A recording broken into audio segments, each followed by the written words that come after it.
rude. Hello. Hello. Hello, and welcome to Unbelievable. Adventures Initiative. This is In-Quy'zz-ition. Tippy, take it away. All right, y'all. I'm This feeling a little is under the it. weather today, but I'm here for y'all, and I'm ready to get y'all started on a wonderful adventure. My name is Dippy, and welcome to the Adventures Initiative presents the In-Quy'zz-ition. I'm gonna let my lovely players talk for a little bit to introduce themselves just very, very quickly. As fast as you can, as fast as possible. Who's going I'm first? FntasyLover. I am Trashhie. Perfect. That's it. I'm Rhys. I'm depressed. Same. Hi, depressed. I'm Dad. Hi, Dad. I'm DM. All right. All right, Dono y'all. didn't say anything. I did. I Dono I'm said done. things like okay. 3 times. I said I'm done. So, Hi, Primal Goddess. Welcome. Good to see you. welcome in to. chat. All right, so Or D&D we. streams. Come say hi. Yeah. Oh, I was not Talk muted. about advertising. Advertising in the stream. Love it. We love it. We love I it. was- So, All right, We'll well, sneak behind the curtain of what Dadley does before stream. so, I'm going to go ahead and do just a very quick shout out and partner read for tabletopaudio.com. You want your games to sound good, right? Tabletop Audio can do that for you with soundboards, backing tracks, ambiance available at your disposal. You can create the audio experience for your game that you've always desired. And all that they ask if you use it in any context outside of personal use is you give them a shout while you're doing it. And that's exactly what we're doing. So thank you very much to tabletopaudio.com for providing the service that you do, not necessarily directly supporting us, but without your service, we would be sorely lacking in a couple of Dippy, departments. can you turn down the music? That's Yes, I loud. was just about to. Thank you. Do that. I noticed how loud it was starting to get. All right, Boy, that's So- loud. boy. All right. So, last we left off, our intrepid adventurers landed in Squog, a little bit slightly nicer looking and more aesthetically pleasing of a city than a lot of the other cities around them. That does not prevent the impeding landscape around it making it look like everything else, blending in with everything else, at least in some way. They went down to a tavern called the Absent Gooseberry, where they found a bartender who somebody has a note for, but I for some reason don't.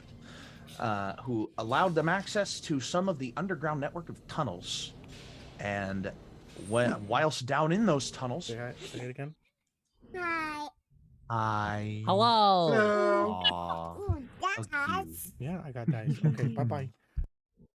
So, they were traversing those tunnels when they discovered a long abandoned cafeteria and what I like to call a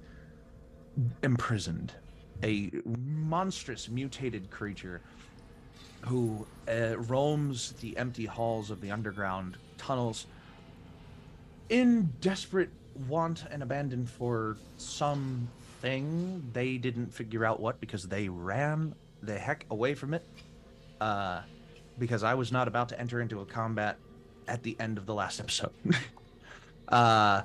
So, what we are doing right now, though, is that they have found their way to UWTR number 057, otherwise known as United Weapons Testing Range number 57, in search of an operative for Camden's Hall, Hunter Adelbrecht.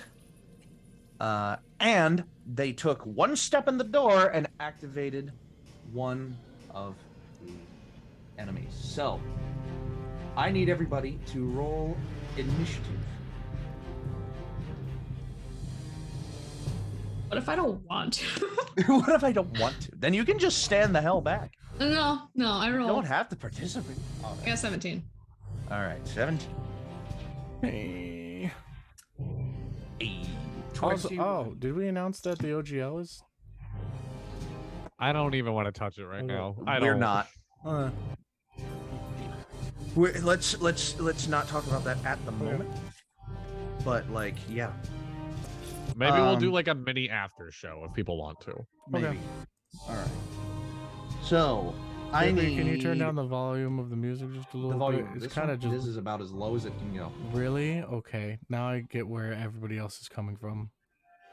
on Oh, it. when we're all yelling at you, Dono, it's loud. Yeah, here we go. because it Okay, sounds. that's as low as it can go. That's better. Okay.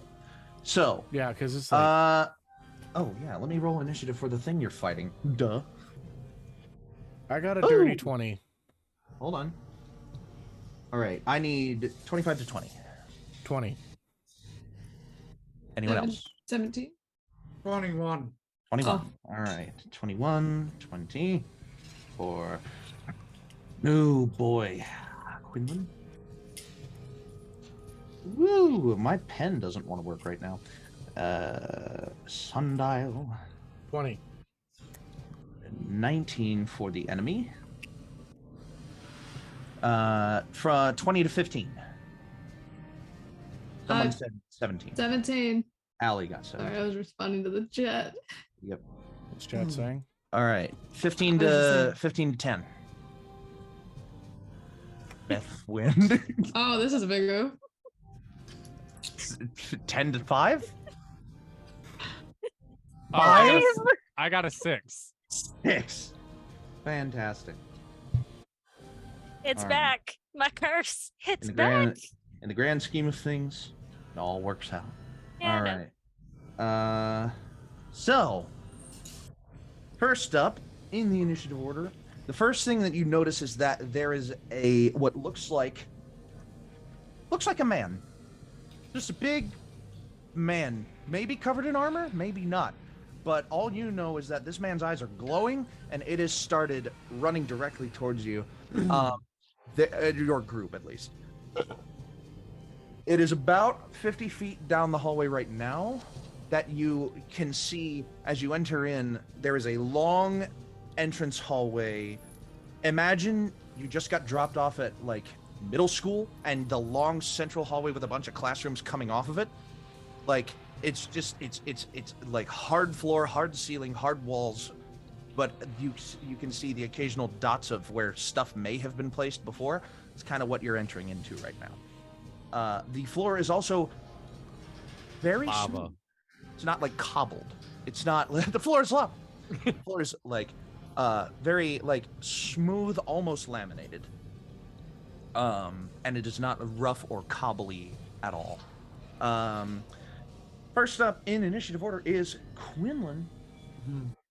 It is 50 feet away from you. It has not started moving towards you. Its eyes are glowing red, and it has presented its arms, ready to fight. It looks like it's holding a long, halberd-type weapon.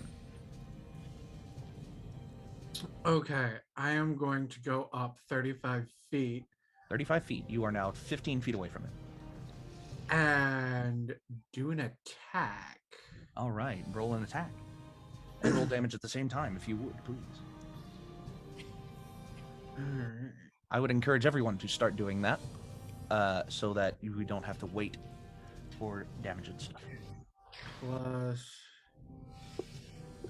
7 is... You're probably going to hit. What did you roll? I rolled an 18 plus 7. Yeah, you hit. You Okay. definitely hit. In Okay. fact, with 18 plus 7 is a 25. Is- my I don't think... Is it that high? 18 plus 7, yeah. Yeah, Yeah. it's 25.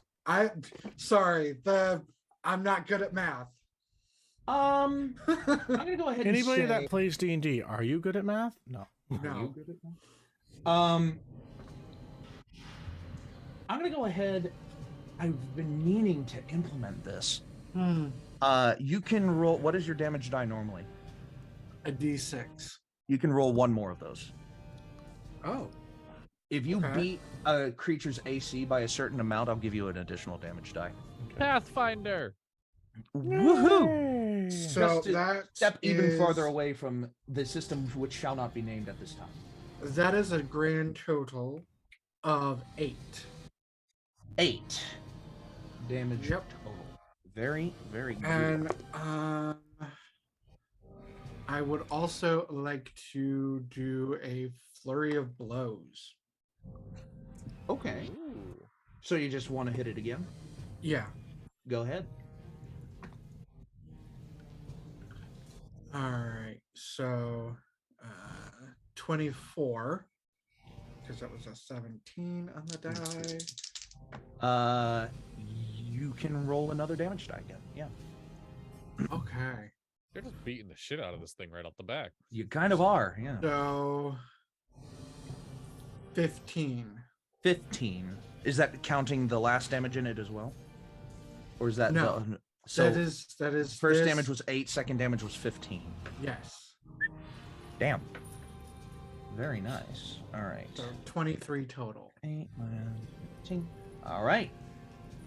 So you take your running steps forward and you reach behind you and toss out your rope dart. And you watch as the first one slides along what would be its neck.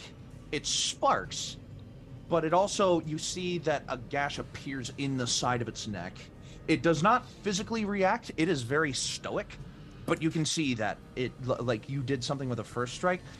And with the second strike, before reeling back, you kind of let the rope dart tie around him and hit him somewhere else on his body. You see it like lodge in, and you pull back on the rope dart, and it kind of spins him around, and you see a large gash across his back armor plate, on the return, which exposes a lot of what you can only describe to be wiring, or like very tiny clockwork metal components. You see a couple of spring gears and wire coils fall to the ground at his feet. And that is your turn. Sundial. All right. Unless you wanted to do something else. Sorry. That's all I can do. Okay. Dono. Sundial. You're up. So I don't know. The creature's still 50 feet away from you. Okay, cool. I'll say 55 feet away from you since you're in the back. Cool, doesn't matter. Sundial was gonna do this, but then Quinlan ran forward, but he's still gonna do it. Fireball. Oh. Yeah. What's the extended range on this? I believe it's. Or like the full range, rather. I think the full range is 120. 120 feet. The radius is No, 150 150 feet. The radius is 20 feet. 20 feet, so it's a 40-foot sphere. Wait. Yeah, 20-foot radius, so 40-foot sphere. Okay, so a 40-foot sphere. Dono, Yeah. I want you to roll an intelligence check for me. Okay. Here's the bad part about not playing a spellcaster and not having a map. You can't assess the area. Okay. I Um, want to put labels on this digital one that Dadley sent me. I got a 9. A 9. Blow it up. In your You haste, just see fucking You cannon come out of his hand, like Yeah. in Bomberman. Just so you kind of have to eyeball how far you want to send this Mhm. if you don't want to hit Quinlan at all. Oh, I don't give a shit. You I was planning on shooting him right directly there. subconsciously. Like Badly. in Yeah. my mind, But yeah. Sundial fired and then Quinlan went forward. Yeah, you see, yeah. So you see the hallway extends for quite a ways. This is a long hallway relatively. Yeah. In fact, I would almost say that it is itself about 150 feet long. So you could shoot from the end that you're at right now all the way to the other end. You kind of cut it a little short, and you send it. I will roll a charisma save because I think that makes sense if I'm like bending my spellcasting as if I already cast it. And I'll use my DC to be able to control that to make it so it doesn't hit Quinlan. You If you're okay with me using that kind of mechanic to be able decide whether or not this is going to go into its original spot or if I'm going to carve it. Along with the charisma Because I save, am a sorcerer who has the ability to bend shit. Yeah. I like it. I like it a lot. I'm going to go ahead and call it a charisma save if you spend an inspiration point. Sure. All right. So, you make a charisma save and you watch as this mode of energy builds in your arm, and you're like, you release it, and you watch as it starts to, as the path of the projectile starts to fall a little, and you're like, nope, and you give it a little bounce, and it just skips along the air, landing far enough away where Quinlan is not hit. So I need to make a dexterity save. This creature in full plate armor. Yeah, it needs to make a dex save. Yes. Quinlan, I'm honestly not trying, or Rhys, I'm not trying to be a dick or anything like that. It's just in my mindset, Sundial's 2 and you've given him a fucking gun. So, you know. What? I was about to say, Right. this is a dexterity save, yes? Yes, this is a dex save. Even with that, you've got a 10, so it Cool. fails. That's a fail. 30 points of damage. 30 You points. said pre-roll. Yes. All right. I rolled really good for this one. You then realize, as the fireball goes off in the middle of this hallway, the compression of the small space redirects some of the energy down the hallway, making the effect fit to the area of the hallway. Quinlan, you watch as this fireball starts to ignite and fills up the walls of the hallway, and it rushes past, like, towards you, past this metal man, and ends up right almost tickling your chest hairs. You are your chest gusts. Yeah, because I was gonna say, if he had chest hair, it'd be singed. Yeah. Yeah, it was right fucking there. Just for flavor, take 1 point, because that was Okay. really fucking close. Yeah, I had to make rolls and things to be able to like keep myself from. Yeah. Yeah, a little bit higher intelligence check would tell you that the compression of the hallway would have done that. So I look back and I just put out my eyebrow and Yeah, just- scowl. Sundial is expressionless because he's merely stone. Jigs. Zog But is with like that- like apologetic parent of like a kid crying in a store, like, I'm sorry, I don't know, like. Yeah. So the metal man is blown forward ever so slightly. He takes like 2 steps forward at this explosion, and you watch as like the metal plate on his back peels back off of him with the gash created by the rope dart. Just like it wrenched open, and his entire backside, you see more like cogs and gears fall out of him. He is extremely hurt. You pushed him well past bloodied with that one throw alone. And he is looking pretty fucking hurt, my guy.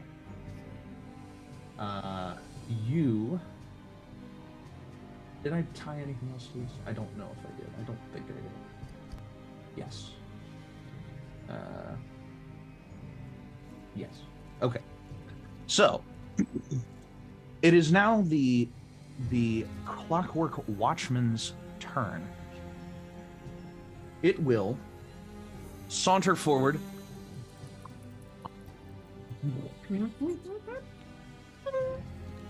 And like launch forward with an attack on the halberd on Quinlan. All right. It rolled a natural fucking 1. All right, cool. Yeah, no. Can't touch this. You just like, I would almost say for flavor that he whiffs over your head, which is just like which if you had any hair on your head, it would just like cut through it because it's just air. Yeah, you just fucking like you just stand there and you're just like, no, and it just whiffs. Yeah, no, it will miss, and it will then stand there and end its turn. Oh. So, Allie, you are up. It is now. It walked up to Quinlan, so it would be 35 feet away from you. So Quinlan's about 30 feet. Quinlan is 35, so Quinlan's it's 35. level. It's level with Quinlan right now. You can see the Clockwork Watchman attempt to like wrestle the pole arm of the halberd around Quinlan, but you're able to just like kind of step back from it, and you're just like keeping your attentiveness about you. I'm just gonna walk up to be like, maybe like 10 feet from Quinlan, Mm-hmm. and I'm just like, do you got it? Do you need help? If you'd like to finish it, you may. Oh no, I'll keep my claws clean. And I'm gonna hold my turn. All right, Briar. Willow. Fire. Fucking, your name was Briar in the fucking Zoom. Changed it to Willow. Unbelievable. Willow, it is your turn. Fuck me, dude. We got. Whoa. Hey, sorry, dogs are loud barking. Yeah, they're a lot louder. How tall are the walls? About 12 feet each. Like I said, school hallway. Quinlan, Now- how tall are you? Not vaulted ceilings I by any am- means. For the exact, I am 5'6". So he'll be. Your head would be like right here if you're about to do what I think you're gonna do. I'm very tempted.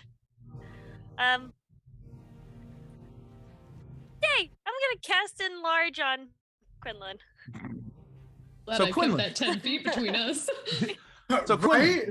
You feel your form instantly, like you feel a magical energy pulse through your form like a strong driving wind, and you instantly feel your limbs extend and your torso kind of like fill itself out a little bit more, and you stand 11 feet tall in this space. Your head is 1 foot from the ceiling, and the Clockwork Watchman is now shorter than you, where it was a little bit taller than you before. But it was crotch height. cheating because of its what looks like a stovepipe hat that it wears. It is now definitively shorter than you. Dippy, Um, would you say yes. it's crotch height? Almost. So It's about belly button height. You have advantage on strength checks and strength saving throws. you also get to add 1d4 to every melee Yep. attack. Yeah. There you go. Hey, go is that fight the end- him! Is it the end of your turn, Willow? Yeah. All right. Then Zog, Yes. it is your turn. What would you like to do?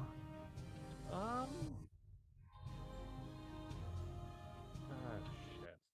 I had a plan, and now like Quinlan totally seems like he has this under control. Mm-hmm. Fair enough. What is it? Fuck it. I'm just gonna cast. I want.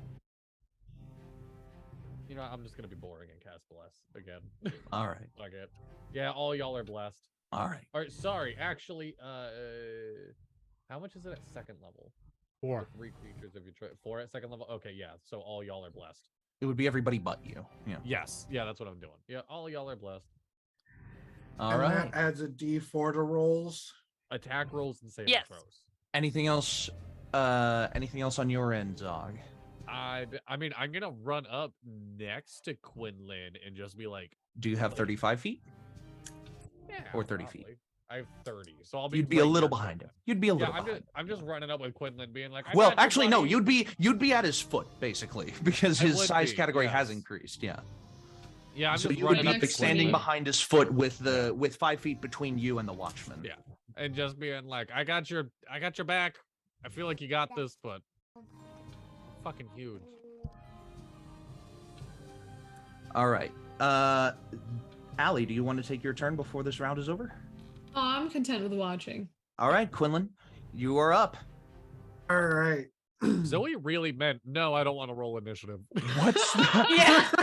what's I always had a fighter. I always Yeah. had a fighter. what's the minimum amount of damage that you can do with any attack that you make right now? Because you get a Let's see. +4 from. Yep. Well, if you had a 1 on essentially everything and just left it up to your bonuses.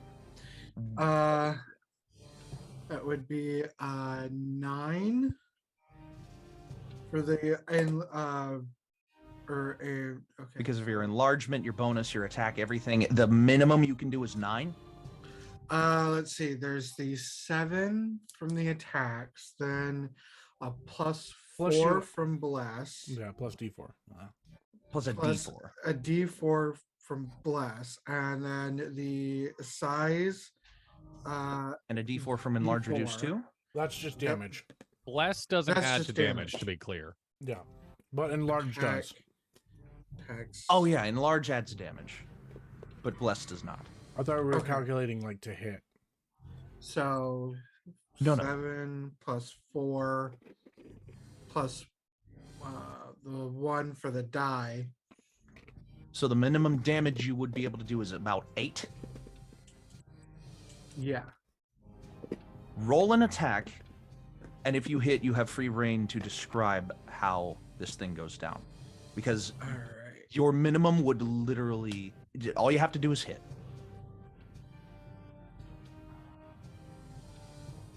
Oh wait, no. so Bless does the same thing. 14 plus 7. You hit. 21. feel free to describe how you dispatch of this clockwork watchman. Okay, so he was trying to polearm me. Mm-hmm. So Yeah. I'm holding my rope dart and I just whip it around his neck, Mm-hmm. pick him up, and pull. A shower of sparks and what looks like a magical essence disperses from the torso of this clockwork watchman as you pull in opposite directions and basically bifurcate him in the middle. Right here.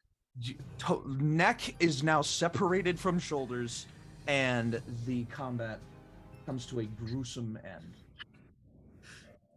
Good job, guys. So, That was more exciting than I thought it would be at the end there. so you watch as the watchman's head kind of like, and the hat just ever so slightly tips off of his head onto the ground. And you What kind of hat is it? It looks like I will actually show you one of what you just fought. I'm gonna stop blessing y'all. My yeah. bless does nothing. So That's how I feel this about you invincibility. will not encounter any of this fella in here. But you have encountered one of these fellas. So his hat looks like a stovepipe. Ah. Okay. I'm gonna Yeah. take it. Can I take his You head? pick it up. You take his head. Can I? You pick it up. Hmm? It feels a little warm. Feels a little. Feels definitely very like magical energy is seeping through your hands like water, as it like, but it's invisible energy. It feels like it's seeping through your hands like water, dripping onto the ground, but there's no visual to it. It's just like a weird sensation. Can I do an Arcana check to tell if the person who cast this is still alive or if this magic is returning to something? No Arcana check needed. This is a construct. The person who built it would unless they were a long-lived race, is probably dead. Okay. If I were Because to- this is an ancient structure. All right. I'm just gonna tuck that in my pocket or my backpack. Just You can add a clockwork watchman's head to Thank you. your inventory. Can I, like, just I don't know. Uh, What do I get if I Quinlan. tear this thing apart? I'll get to that. Okay. Quinlan, you can add a clockwork watchman's hat. Yep. To your inventory.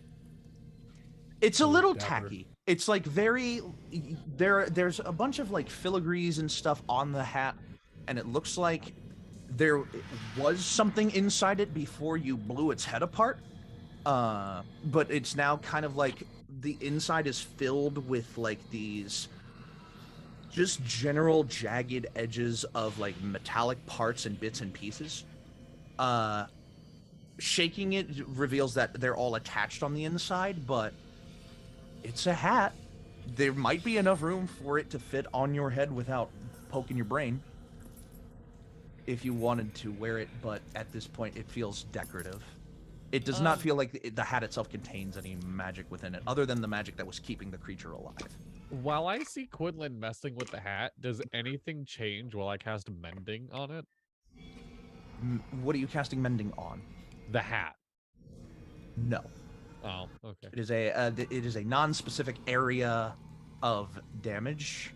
Okay. There's it's like catastrophic damage. Okay. Dono, Um, I would almost say make a survival check, but this is a clockwork beast. Which- A clockwork construct, which would be I Do feel, I- a different check. I'm Do- gonna call this check. do I have like a weird ability to kind of just look at this and just be like, and just be able to like start breaking it apart?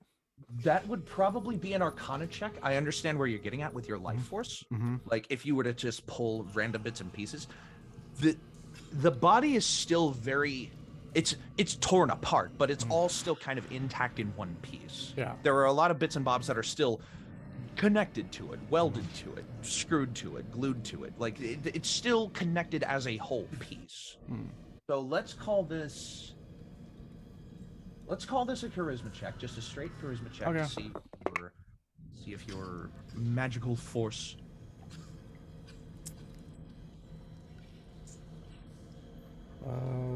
has any effect on What it. was the light? What was that? Sorry, I gotta. Oh, Oh, I can't. So I need to turn this, but it's a nat 20. I nat couldn't read 20. All right. it. Sorry. Very cool. I was like, what so the heck is that? you concentrate. Yes. Are you touching it, or are you just like hovering your hand? I mean, what do I have spelled? Like,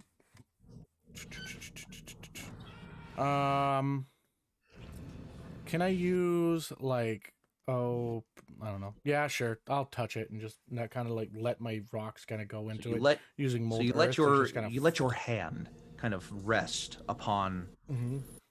the automaton's body. You feel words pass through your core as you do this. And it says, Finally, some respite from my duties.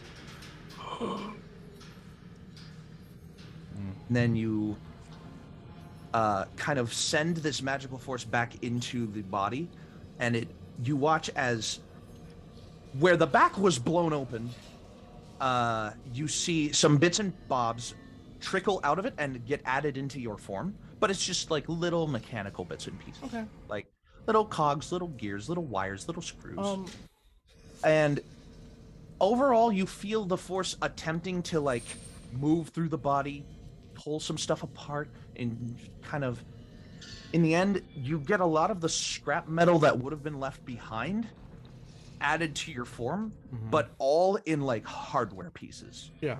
Cogs, gears, screws, springs. Mhm. A lot of the raw metal is still intact, and you feel like a lot of it was either magically bound together or welded together. Whatever welded means to you. So now my like form has like these gears and shit like that that are around. Yeah, Starting just to make... kind of circulating all throughout your form. I like it.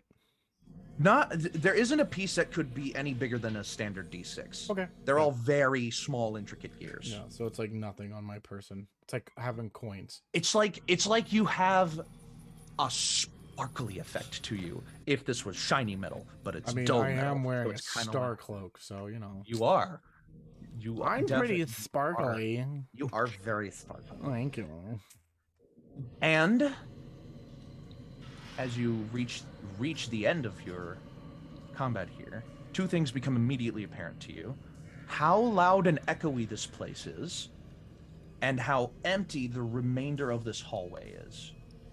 You see areas where there were structures placed against the walls, maybe even bolted to the walls, or like, you know, like hard connected to the walls in some way. Mm-hmm. But those structures are not here anymore.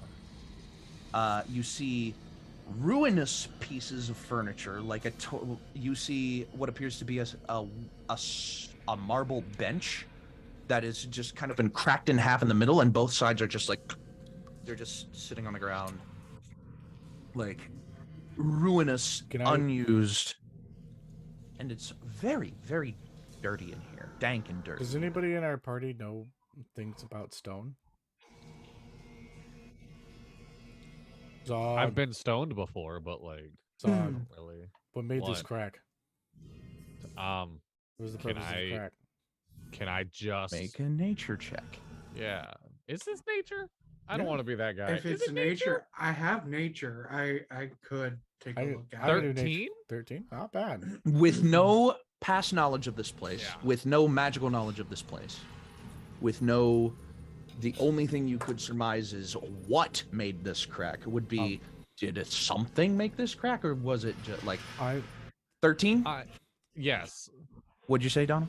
I was going to give him advantage on it. Advantage? Because I was like, it's basically, come look at this. What does this look like to you? Sure. Basically Go trying ahead. to have that RP moment of Go right ahead. 16. Okay. 16. I think it was waves. I think it was water. Something big. It was big. It was not chipped at. It was Wait. broken all at once. This- okay. So something big made You this said this crack. was a marble couch? I think it was the in two? people's elbow. It's like a stone bench. Marble, not necessarily marble, Can I but a punch this stone and see bench. if I do any damage to it? Make an attack. Okay, cool. Just a straight attack. Ooh. 19 plus my unarmed strike. 19 plus your strike? Oh my god. Yeah. Hey, so- don't waste the blast. You have blast. Oh yeah, wait, I can do that. The only blessed roll the whole fucking time. Yeah. What does Bless give you again? Extra D4. I got a 1 on the bless, but you know, that makes it a dirty 20 plus because I'm gonna use my great club that I have, that is my fist. So I have a plus 4 to that. That's gonna be 24, and I'm gonna do 1d8 plus 4 Then it's a great damage. club attack, not an unarmed attack. I gotcha. Yeah. But I count the great club as my. It's basically my fucking arm. So. Yeah. I got a Of course, thick boy of arm, course. so. Yeah. And 10 points of. Yes, 10 points of damage.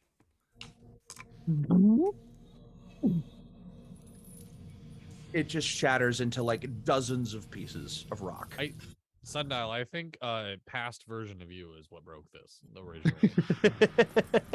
It must have been not. It must have been weak, being that I just shattered this. You I mean, fucking hit this thing, my dude. Zog immediately locks eyes with Quinlan, and it's just like, if you punch yourself, and it hurts, are you weak or strong? Strong. Neither. You're stupid. Allie, take an inspiration Touche. point. Allie, how dare you take the words Fucking right out of my mouth. So Brennan Lee I'm sorry, Mulligan Quinlan. actually answered that question. He and- did. He just answered this. Yes. Yeah, and it was a really good answer. It's you're strong because Yeah. there's no indication or measurement of weakness. No, but to be able to hit oneself and like it's the definition within TTRPGs We love is a glass we cannon. love Brendan being Lee able Mulligan to around here. leave a lot of damage but not be able to take it. So you're very strong. So, in this hallway, from where you are standing right now, immediately to your right, like like Quinlan, the people who joined Quinlan at this point in the hallway, you look to your right and you see a recess with a door. It looks like a double door, and it looks like the handle is chained. It's not locked from the inside. You see a chain physically wrapping around the double handle of this door. And on the chain, you see a lock. I would like. Am I still large? Let me describe the rest of your environment. Yes, you are. Enlarged Okay. lasts for how long? A minute. A minute. A minute. You have about 10 seconds left of enlarge. Okay. Describing the environment will not eat into this 10 seconds. If you Got look it. to the end of the hallway, you see piled in a corner what appears to be traps, bear traps, moose traps, just various animal traps I don't think you piled up can- in this corner. Dippy, I hate to break it to you, but I don't think you can trap a moose. I don't think you can trap a moose. Yeah, those things are It's fucking just deadly. just basically a friggin' like just leg clamp traps, like your standard bear trap. You see the possibility of a recess and another door down the hallway to the left, and at the very end of the hallway, alongside the pile of traps, you see that the wall is slightly different than the back wall behind you.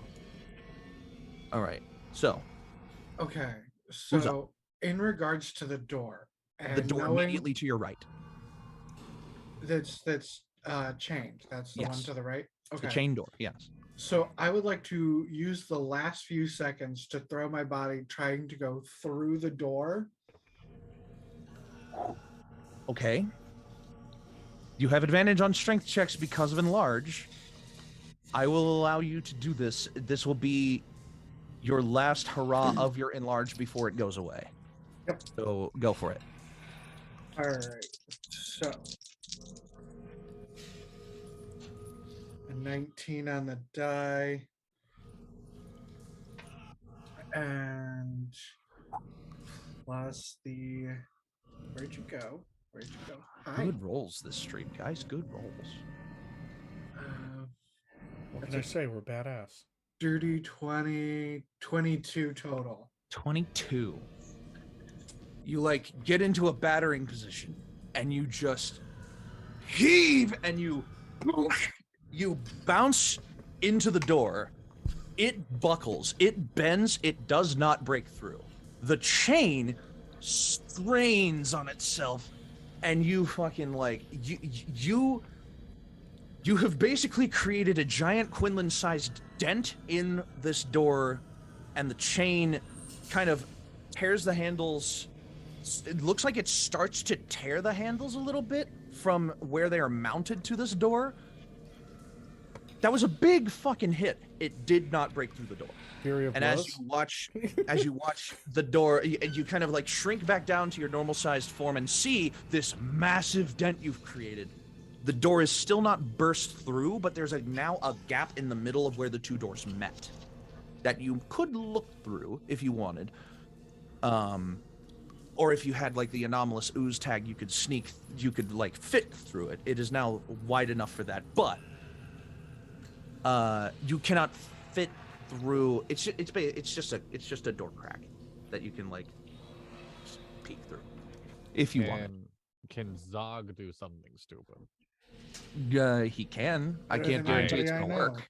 I don't want to butt in if anyone else had an idea, but Zog is just like already kind of over. It's gross in here. He misses his boat. He's ready to fucking move on. Zog's gonna cast Shatter on like the door, like it's a sphere, so like centered on the door. Oh boy. Okay. Shatter does But- affect objects too, right? Yeah, it does the same amount of damage to objects that it does to other things. Right. And So- I am just gonna use my channel divinity to do max damage. Oh my God. So 8 times 3 is 32. 24. Oh, 24. 24 damage. Allie's gonna jump back real quick, a whole 30 feet. Get back! Yeah, so that's the I'm other just thing. gonna, the first hit, I'm like, I'm backing up. Yeah, Shatter is fucking loud. It is fucking loud. So yeah, it's Yeah, gonna be total. very loud. Shatter's not the one that creates a shockwave too, is it? That's No. Thunderclap. I'm thinking That's of Thunderclap. thunderclap. Yeah. So yeah, 24 amounts of damage to the door frame, the chain, every single object within the sphere. It's a 10-foot sphere, by the way. Mm-hmm. Clear.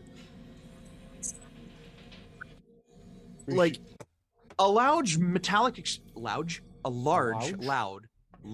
a metallic explosion rings out down the hallway. You didn't call for anyone to cover their ears, did you? Nope, Zog didn't say a word. He lifted up Everybody, I'm 30 feet away. everybody, it doesn't matter. Everybody make a Constitution save. Sundial doesn't have ears. Dirty 20. Sundial, you're fine. Okay. I would assume I have to make it as well, right? Like I am not prepping. Like Yeah, no, you do 21. too. yeah, 21, Dirty 20. dirty 20, natural 20. natural 20, Nice. 17. 17.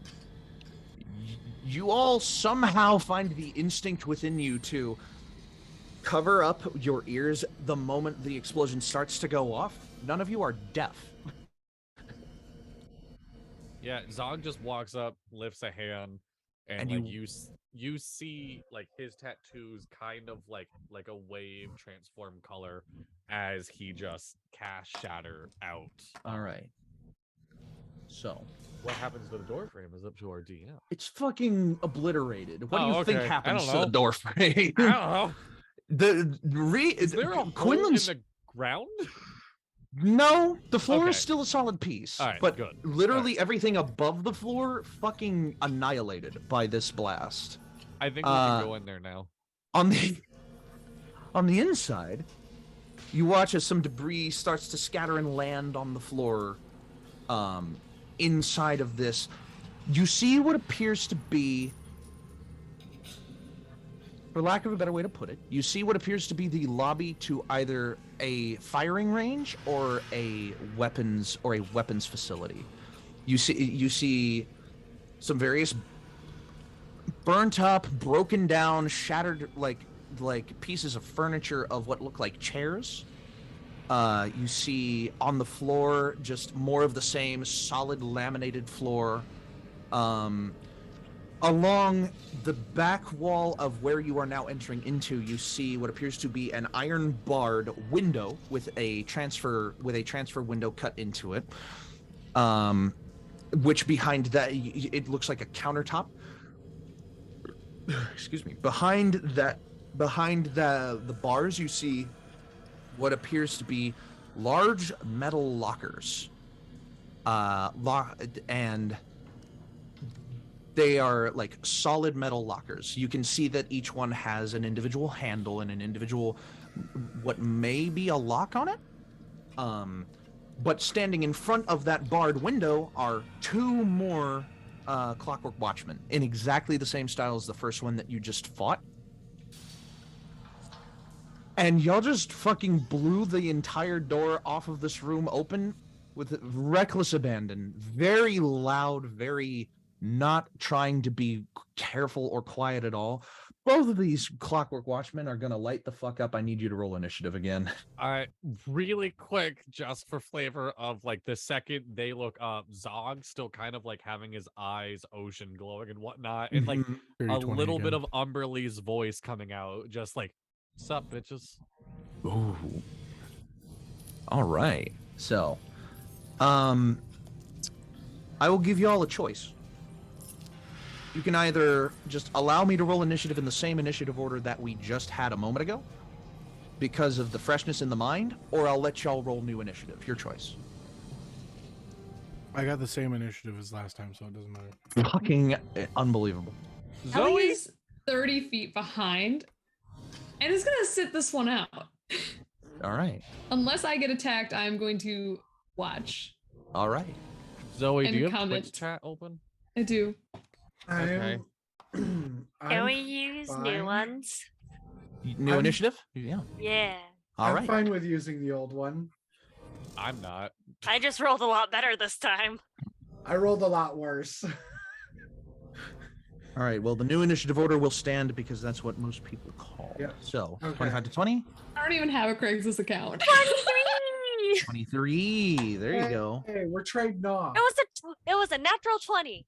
Very nice. Hey. It ain't gonna be that way when Sundial, we if do you it. got the same as you did last time, you got a 20? Yep. All right. Oh, I got That's an my new dice. 11. Sorry, I was 11. busy reading Twitch chat. I'm confused, and I don't know if What's up this with is a Twitch chat? bit or like we block someone. I have the best response. Don't worry about it. I tapped out of combat. I'm just gonna engage with this person if they're still here. Don't mind me. Okay. The show goes on. What in the world? Okay. Okay. Oh, Rhys, you got An inspiration 8. earlier too. Yes. 8? Yep. Well, then let me do the 18 for. It does look like my name is DadleyJenkins on stream. Oh, does it? Yeah. A little. That's Oh. because it is. No, my on- name is on Dadley stream. J. Jenkins. On not stream, II. the Yeah. bottoms of the characters are cut off. Yeah, I didn't notice that. DadleyJenkins. DadleyJenkins. DadleyJenkins. All right. There you go. So I heard an 11 and an 8. And Ali is Hey, sitting. Penny Dragon Games rated us. Thank you for the for raid. Who got the 11 and who got the 8? We're in the middle of a Penny dungeon Dragon crawl. Games. got Thank you so the- much. I got the 8. Okay, so and then 11 was Zog. Yes. All right, so Zog, Welcome to the Raiders. have a look around. All right, so Clockwork Watchman, light up. All right, first in initiative is Willow. What would you like to do? There are now 2 of them. How close are they to each other? To each other, I would say. So the room that you have now entered into is about 30 by 30 feet. They are against the opposite wall. If y'all enter into the room, if you're standing in the recess of the door, they are both 30 feet away from you, and they are about 20 feet apart from each other. Okay. Still gonna do what I'm gonna do. I'm gonna I'm gonna cast Moonbeam, Moonbeam. and that is a con save from. Doesn't matter which one. Okay. How close So are they're they not together? close enough. They're not close enough together for you to hit both of Exact- them. yep. Yes. Wait, how close are they? 20 feet. Oh yeah. It's a 20-foot diameter. Yep. Is So you can hit one, Moonbeam but not- 10 feet radius? 5 Or feet. It's 5 foot, so it's 10 feet round. Okay. Mm-hmm. Yep. Dip is just being a cheeky little boy. Yeah, save is man. this? Con. Con save. It will take a 17. Damn it. Okay. Hello, welcome to all the new stuff. Okay. This is the second combat this episode, and we're an hour in. That was Yeah. fast. Where's my? All right, it's so gonna be just as a failure fast on a as that. moonbeam is just half damage, yes? Mm-hmm. Yes. No, success on a Moonbeam is half. Success Yeah. on a moonbeam He is half damage. succeeded. No, yeah. You know what Um, I meant. Yeah. I believe that is a. Hold on. Half of 15. Round Seven. up to 8. 8. There. All right. So 8 damage to one of the watchmen.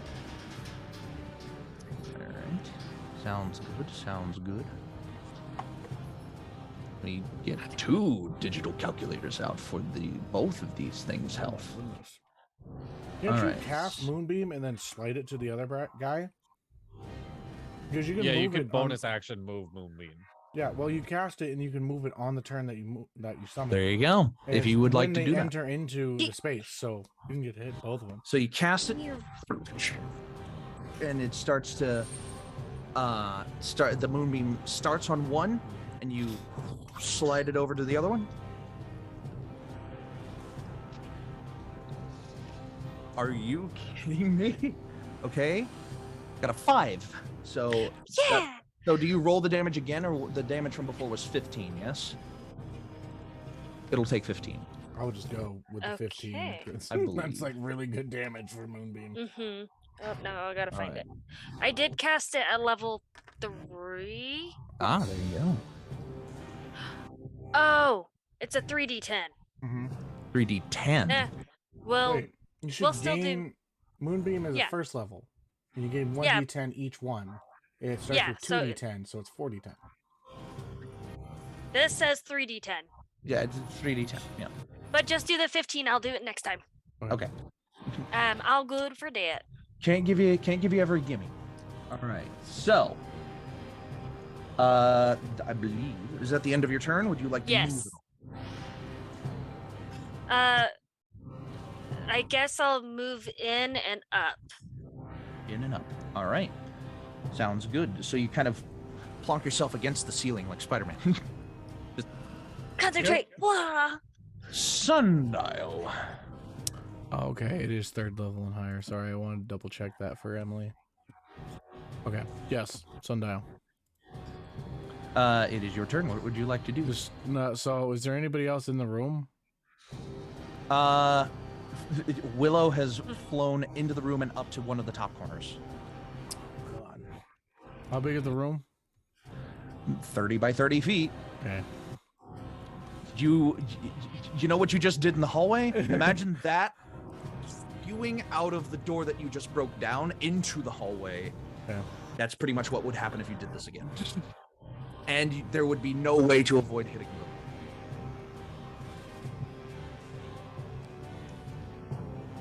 How far away are they from me? From you right now, if you're Yeah. standing kind of in the door or a little behind the door, anywhere from, I would say 30 to 35 feet. Okay, cool. Ooh, do I want to do this? Maybe. Maybe you do. Maybe it's So Maybelline. I'm gonna do. I'm gonna, Maybe it's Ooh, Maybelline. wait. Do these things seem pretty beat up after getting hit with the moonbeam? No. Looks like they're still fairly fresh. Okay. You also see that the moonbeam. Yeah. Okay. Nothing has changed. Yeah. It doesn't resist the damage. What type of damage is moonbeam? Radiant. Radiant. Radiant, Yeah, no, it doesn't resist. It doesn't resist the damage. Yes. So. I'm trying to decide what damage spell I wish to use, Mhm. and if I wish to buff instead. Mhm. I think I will. Oh, wait. These are magical constructs, right? We've established yes, that? they are. Okay, cool. I will twin spell dispel magic on them.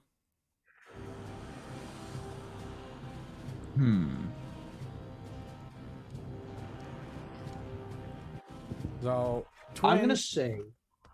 twin spell works on a single hit target spell, Okay. and you can use it to Yes, twin yes, that yes, spell yes. twice. Yes. And so yes, I'm yes, gonna yes, target yes. both of them with twin spell or with dispel magic and just make them drop. All right, Sundial. You kind of start to cast dispel magic. You pull a little mote of the energy into your other hand, and you just the motes kind of travel towards these creatures. Yes. They go pink, pink. No effect. What? But they're magical construct. Okay, cool. Then It seems to be immune to anything that would alter its form, and its form would definitely be altered if it stopped living. if it stopped being affected by its magic. I don't want to be rules lawyer, but wouldn't It's- that make it immune to moonbeam? Alter the no, that is for altering the shape-changing altering of the creatures. form the altering of the Okay. form But of that's not moonbeam is a technically secondary what I'm effect. doing. I'm just turning it off. But with flavor. I could have a cantrip that could turn them off. I Okay, it's fine. yeah, I don't want to. It's fine. I love you, Dippy. It's fine. I'm gonna go ahead and say Then that would turning it be- off is altering its form in some way. Okay, then that's my act. Then that's my turn. And Sorry, I'm but done. No, you're good. just for your context for future use. All right. So is that the end of your turn? Yeah, that's the end of my turn. All right. Number one will peel back a panel in the middle of its chest, and it will spit out a net, and it will attempt to catch Willow in that net. That is a 20 to hit. Well, of course. All right. You So are not about to 5-9 at Freddy's my girl.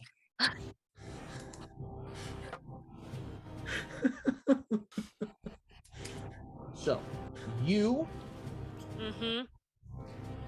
see the Clockwork Watchman.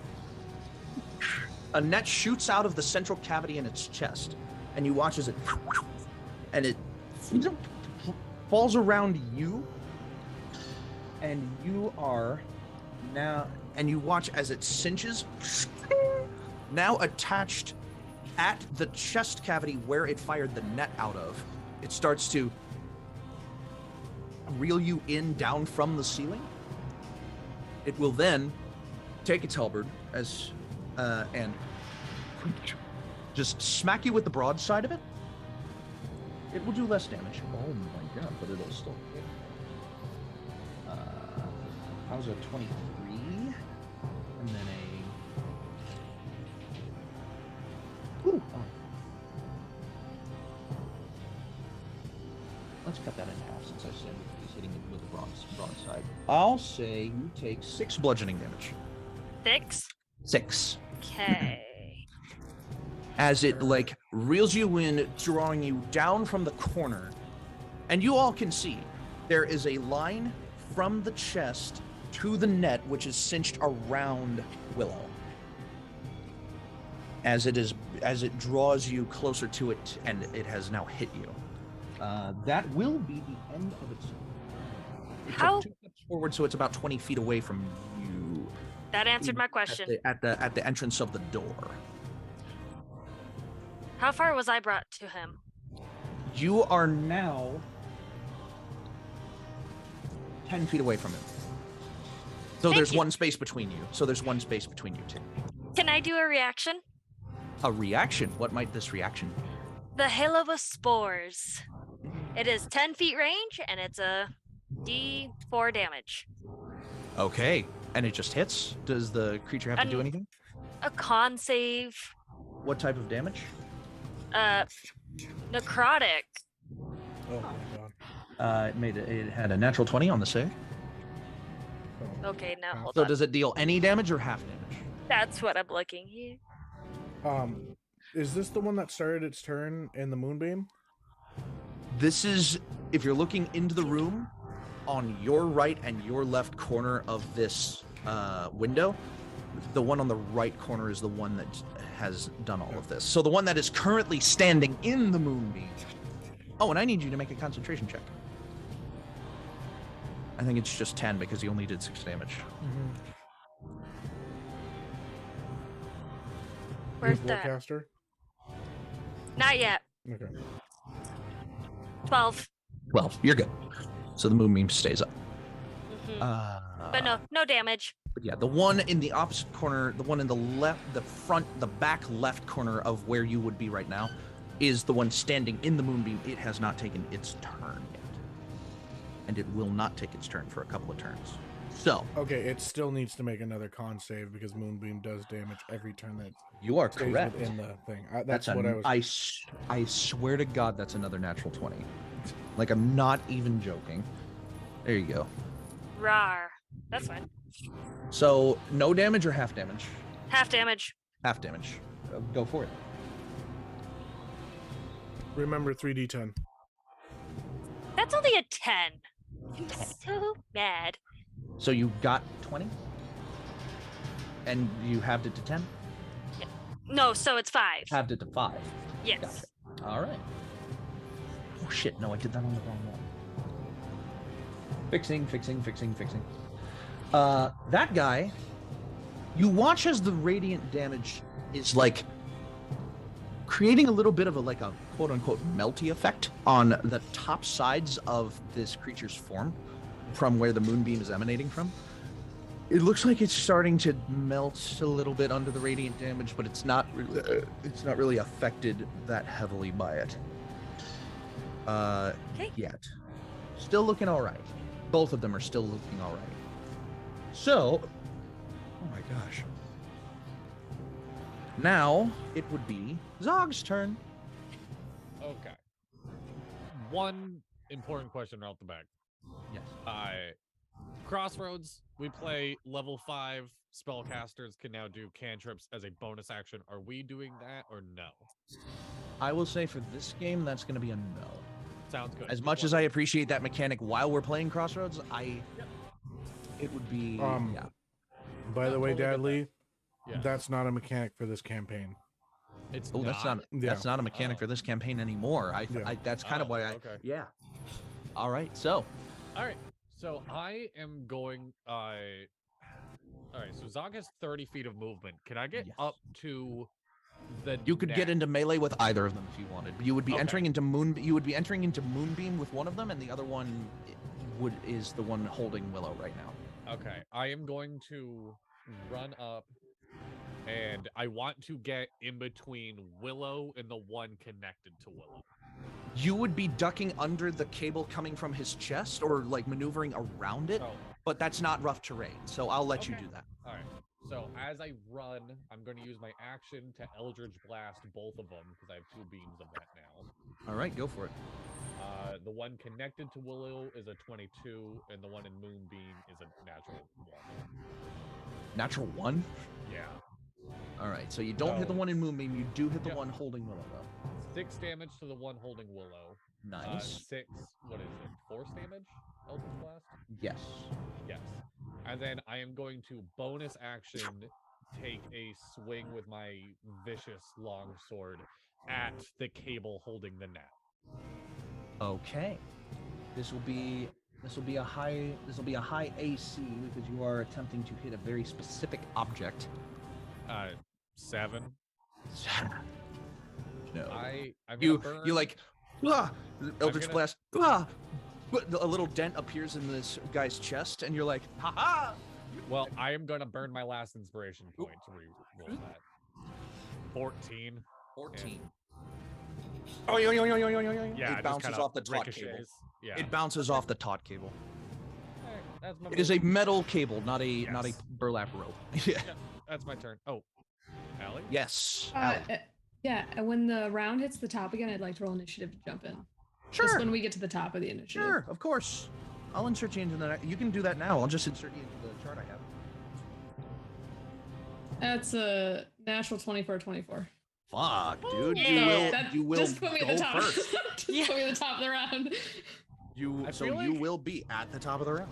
I feel like that's like real Puss in Boots energy of just like Yeah. jumping in out of nowhere, being like, nah, now it's my turn. Yeah. You're like sitting back and you're like tapping your foot like This is taking too long. Yeah, this is taking too long, yeah. Let me. So, is that the end of your turn, Zog? Yes. Quinlan, your turn. All right. I'm gonna run in and up to the one that's got Willow. Alrighty. Alright, so you flank him between you and the wall. Because Zog is in front of him, between him and Willow. Go for it. Whatever you'd like to do. You can maneuver around the backside too if you'd like to flank with Zog. That is something I would let you do. And now that I'm up close, is the cable metal, rope? It is a metal cable. It's like a bridge cable.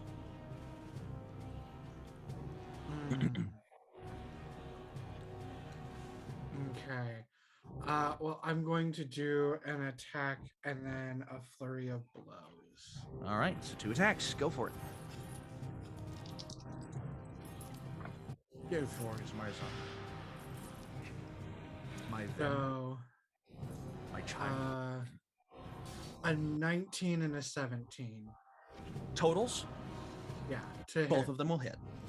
Sweet. Not in a massive way like your first parlay with these things has been, but yeah. So just regular damage dice for both of them.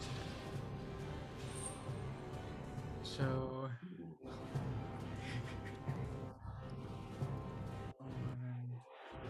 12 total damage. 12 total. That's both attacks, or that's... Both attacks. I gotcha. All right, 12 damage. This thing And this is your rope dart still, yes? Same kind of principle. The metal gashes in it. Some sparks fly off as the dart itself hits the metal. Otherwise, fairly standard affair. It is at the end of your turn. Yes. The second watchman will now make its turn. And it already rolled its second, start of quote-unquote whatever for the moonbeam. So it'll move out of the moonbeam towards the door. It'll move 30 feet. And it will get into melee with whoever is standing at the door. Is anyone standing at the door anymore? Zog. Okay, no, not Zog. Sundial. So it'll get into melee with you, Sundial. And it will. It'll stand with a 5-foot space between you and attempt to halberd you. That is a dirty 20. Okay. Fuck. Do I have shield? I don't think I took shield. Whatever. It wouldn't matter. It hits. 10 slashing damage. 10. 10. It rolled really well. It rolled really well on him. It will then. Well, congratulations to it. Allie. Wait, I would actually no. Hold on. Sundial is it's fairly well blocking the door with the size of his form, so it'll save that for now. So it won't do any. Yeah, it won't do any. It won't do anything else. Okay, so Allie. I'm top of gonna the round. take my spear out, and I'm gonna burn my feline agility, which allows me to double my movement speed, so I can move up to 60 feet. And I'm hoping that'll be enough for me to get past Sundial. And I want to try to jam my spear into the spot where that cable's coming out that grabbed Willow. On which one? On the one whose net is already activated, or the other one? The one that's net's already activated. Okay, so I would say using your feline agility, you can. Sundial is taking up a pretty good amount of the space in the door. With your feline agility, you manage to Tetris piece your way past his body. Excuse me. Through the door. And you, I love feline. Don't touch my butt. So your rough terrain deficit for both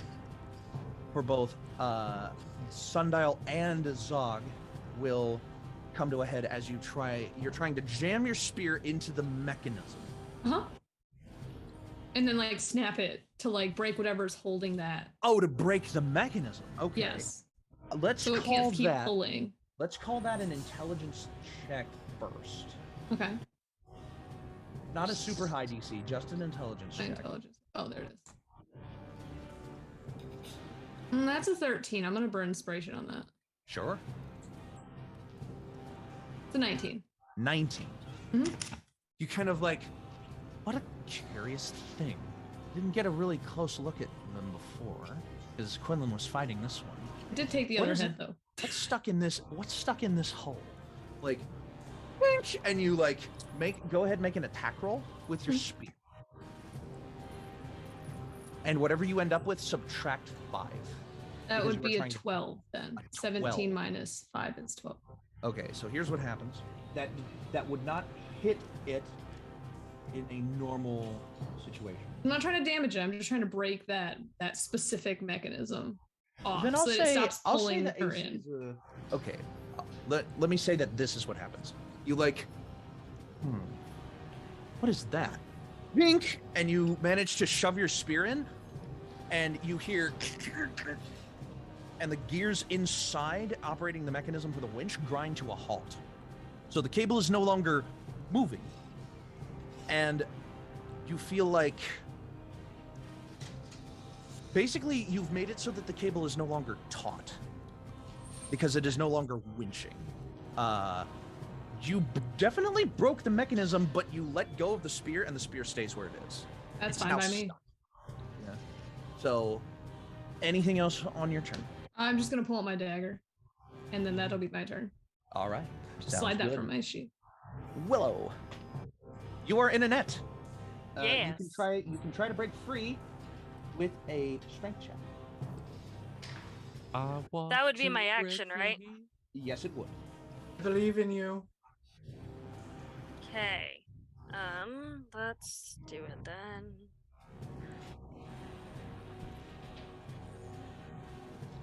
I'm gonna burn an inspiration on that.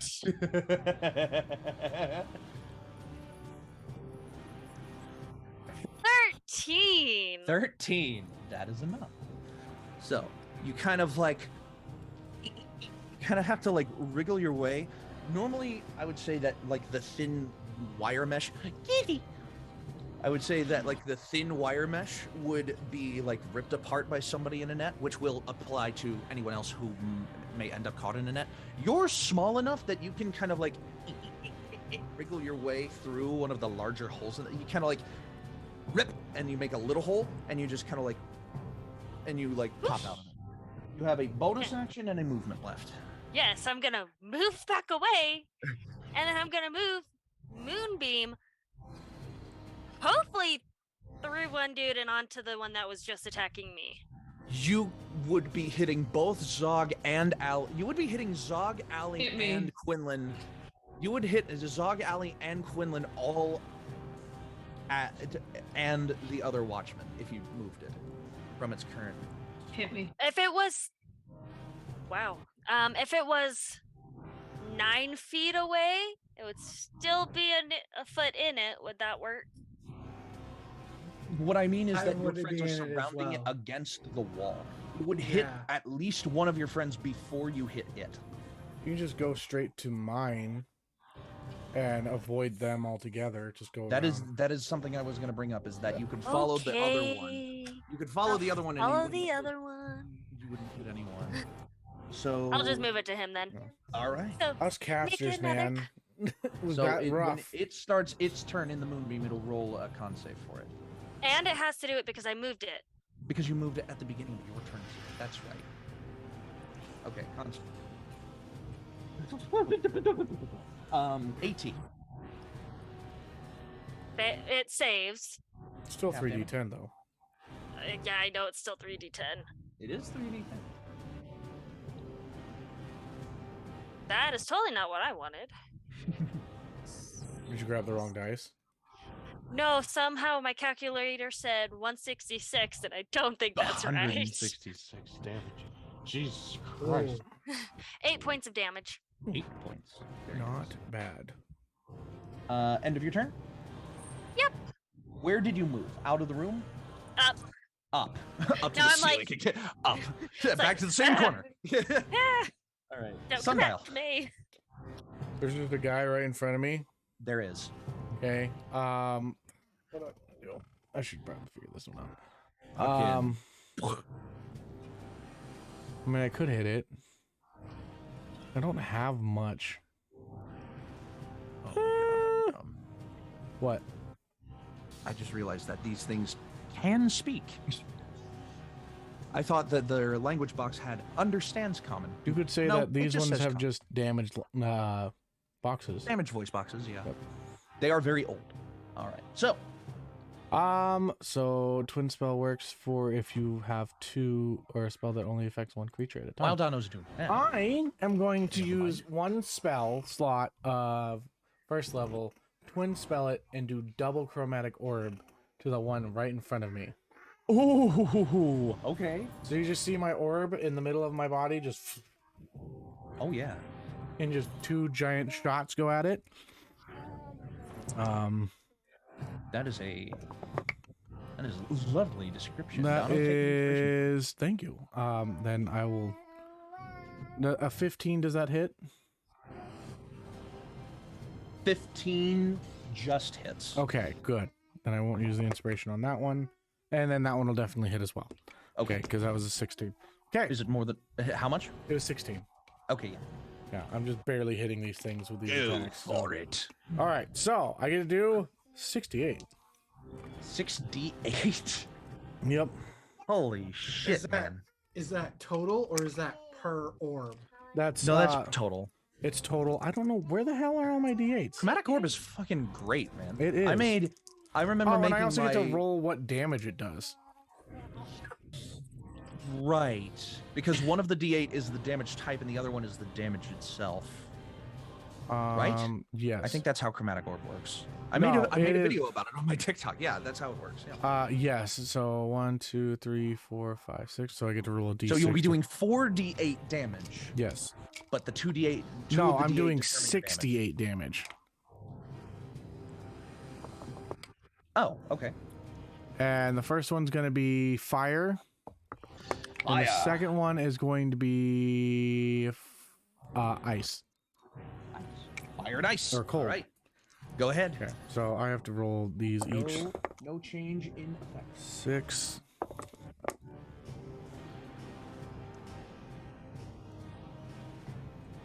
Uh, 15. Please excuse my daughter as she's having her happiness.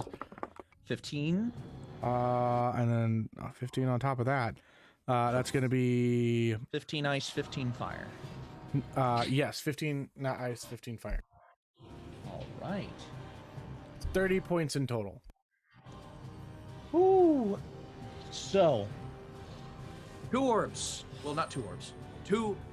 Your orb spins up, turning a bright, hot, yellowish red first, and releasing a mode of energy of fire.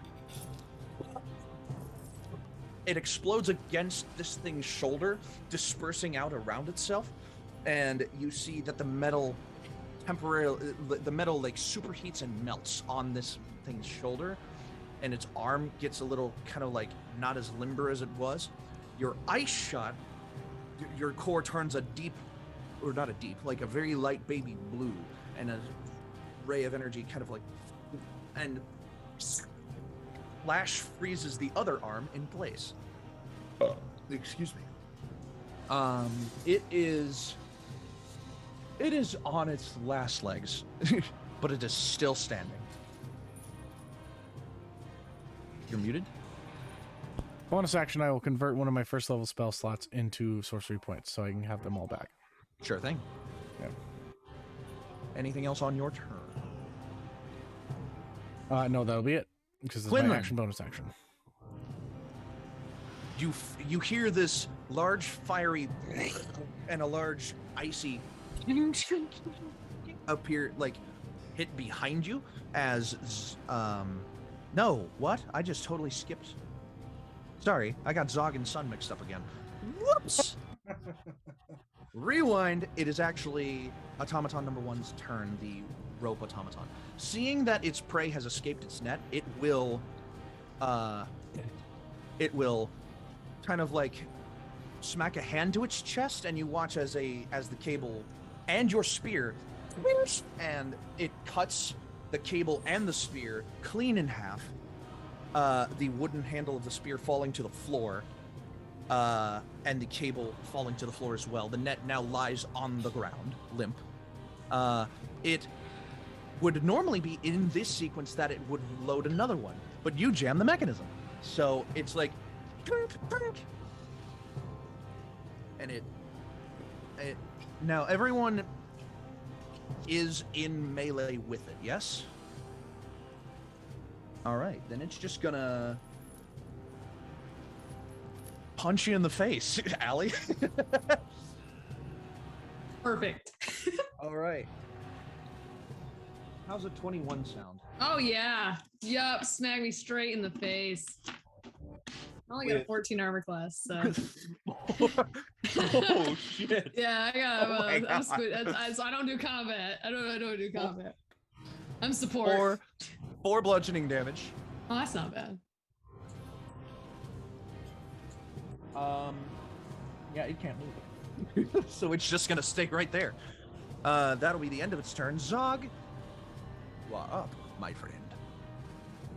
All right, I am going to the one that Sundial has kind of frozen its arm a bit. Yes, it is on its last legs.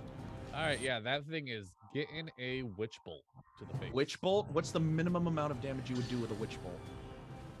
1. 1? Yeah, Is just 1d12. minimum. Oh, it's Yeah. 1d12. Oh, okay. 13? Yes. Clockwork broke my spear. It Yeah, just clockwork Jazz broke my Clockwork broke my spear. spear. I have that one named Tim. I'm putting Because Tim. they're automatons, so I named the first one Tom, the second one is Tim. Oh, and I like the- that. And the third one is Tom too. Tom too. I was thinking tick and talk, but okay. Well, those are coming Perfect. up. They are. Does They a- are. All right. Does a 13 hit? No. Okay. I'm going to bonus action swing my sword. Actually, I'm going to swing my warhammer at it this time. Okay. Ooh. All right. Fair Would he enough. get advantage because he's flanking? Oh, Zog. Wait, you're flanking. Do I get advantage? Are you flanking? Well, on the one in front of you, not the one that Zog, not the one that Sun is hitting right now, unless you Okay. move. But you probably don't want to because it's enveloped in a moonbeam right now. Yeah, Well, nope, but like the other I- one's like surrounded, isn't it? So All right, so you can get advantage on a Warhammer hit on the one in front of you if you'd wish. No, I already called my shot and I already 13. rolled for it. I'm just gonna keep it fair. You're like, take a step back and you're like, ha, and it's like, oh, not far enough. Yeah. Yeah, no, it's fine. That's my turn. All right, Quinlan. Now you hear the fire and the ice, and you have one in front of you and one behind you on its last legs, kind of like behind you and to the right. I'm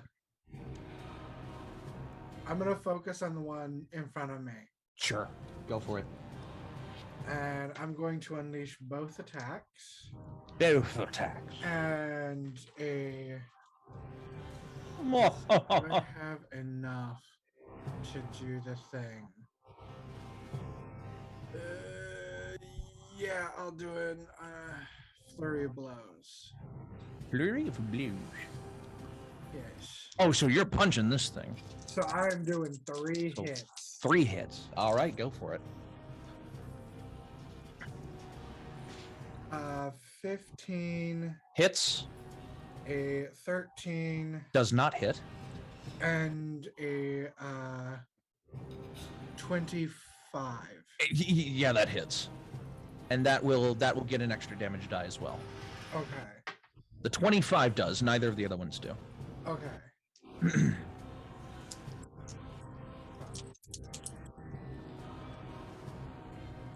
And this is the one in front of you. Yes. Yes. Yes.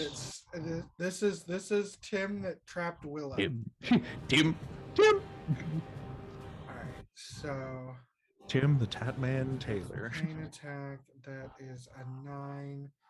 And then for the flurry of blows, that's 6. So 15 total damage. How much total? 15. 15. Yes, sir. Lovely. So now the Clockwork Watchman in front of you is also it would be considered bloodied at this point, but you took it well past it. It's struggling, but it still has a little bit of fight in it. Anything else on your turn? No, that's All right. So, the other Clockwork standing in front of Zog, it will attempt to move its non-frozen arm to open up its net hatch, and it will. Oh my God. 21 to hit on you, Zog? Not Zog. On Sundial.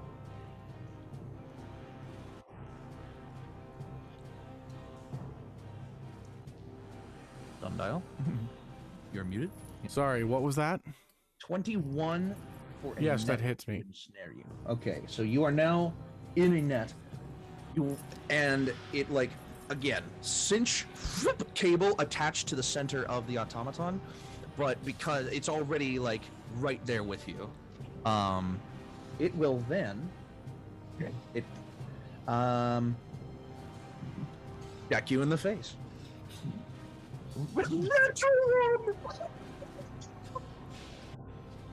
It is definitely not feeling all right If now. I'm as it- restrained, it should have advantage.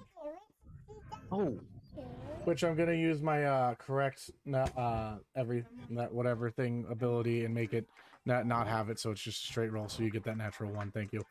It is a good thing that you remembered that because it went from. Oh no, I was going gonna do it the entire time. I just wanted to put your hopes up for a second. Yeah.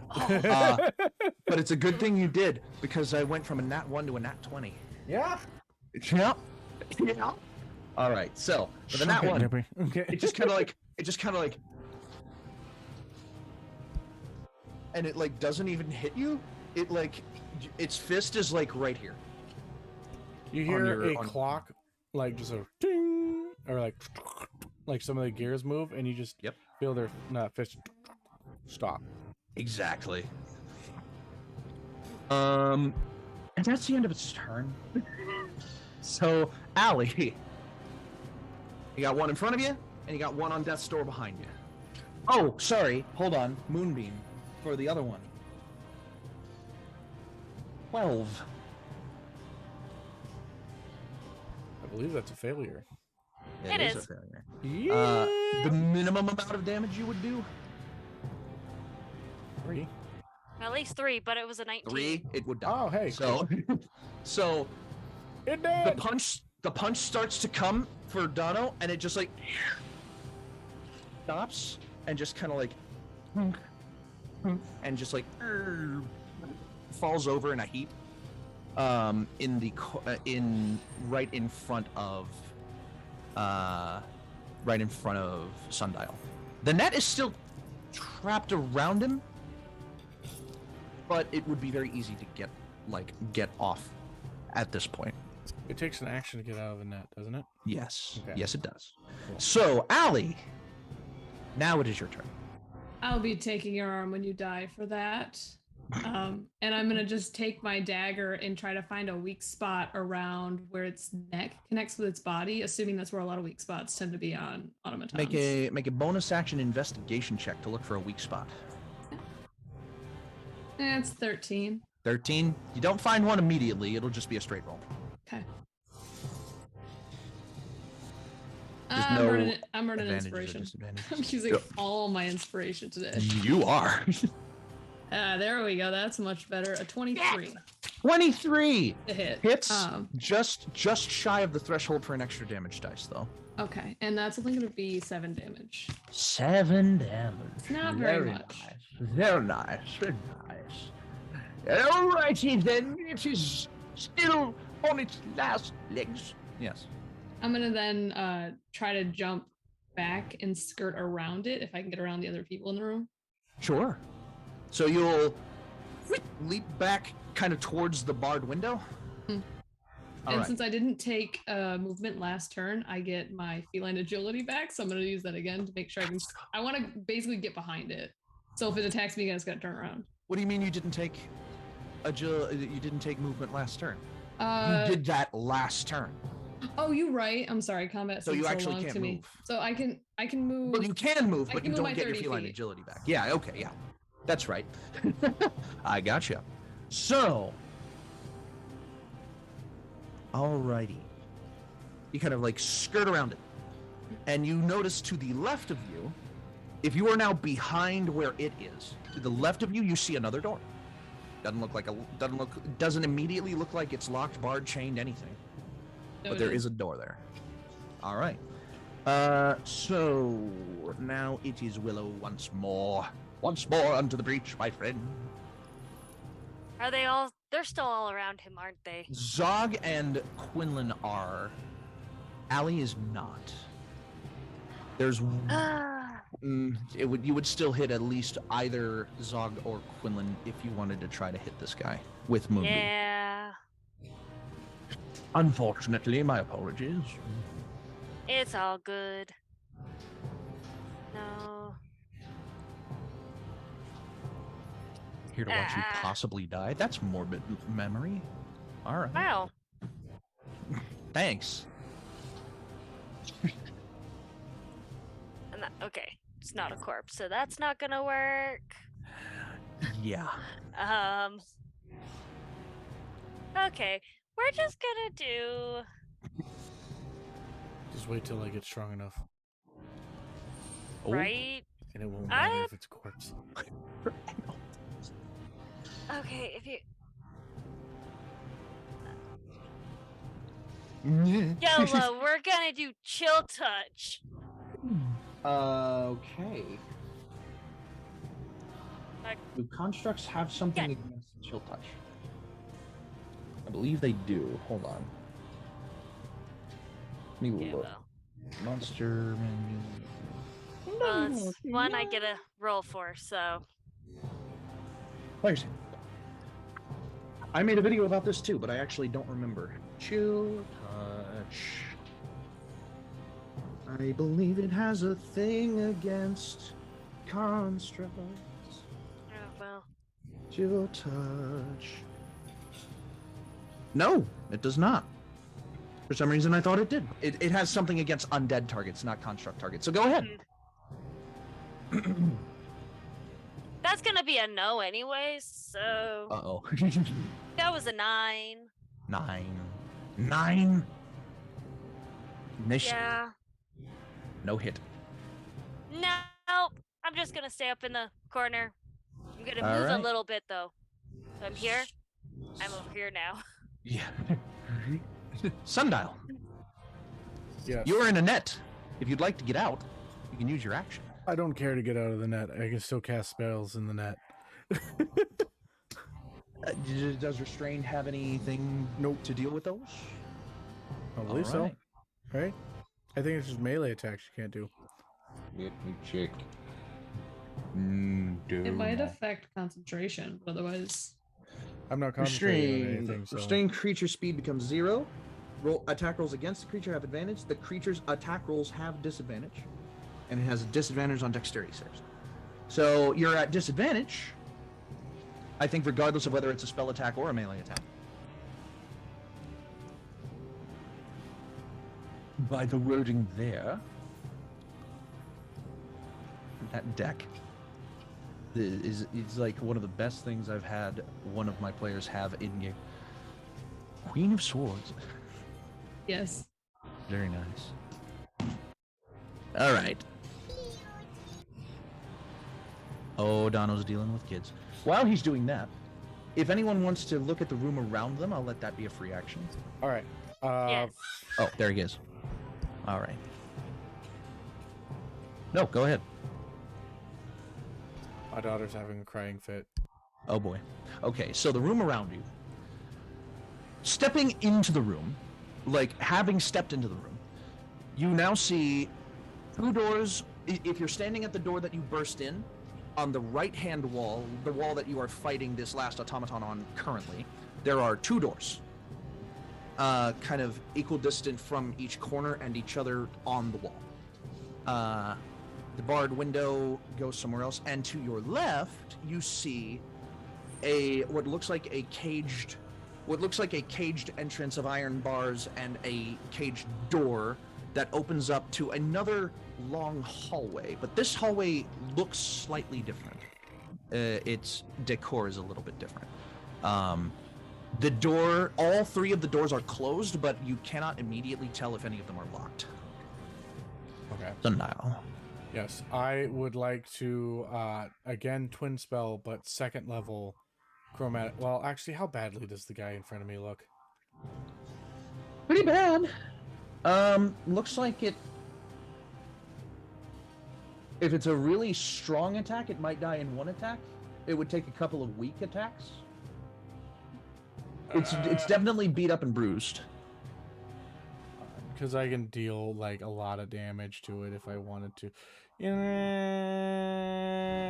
Sure, twin spell, chromatic orb, 2nd level. That's going to be 8d8 damage.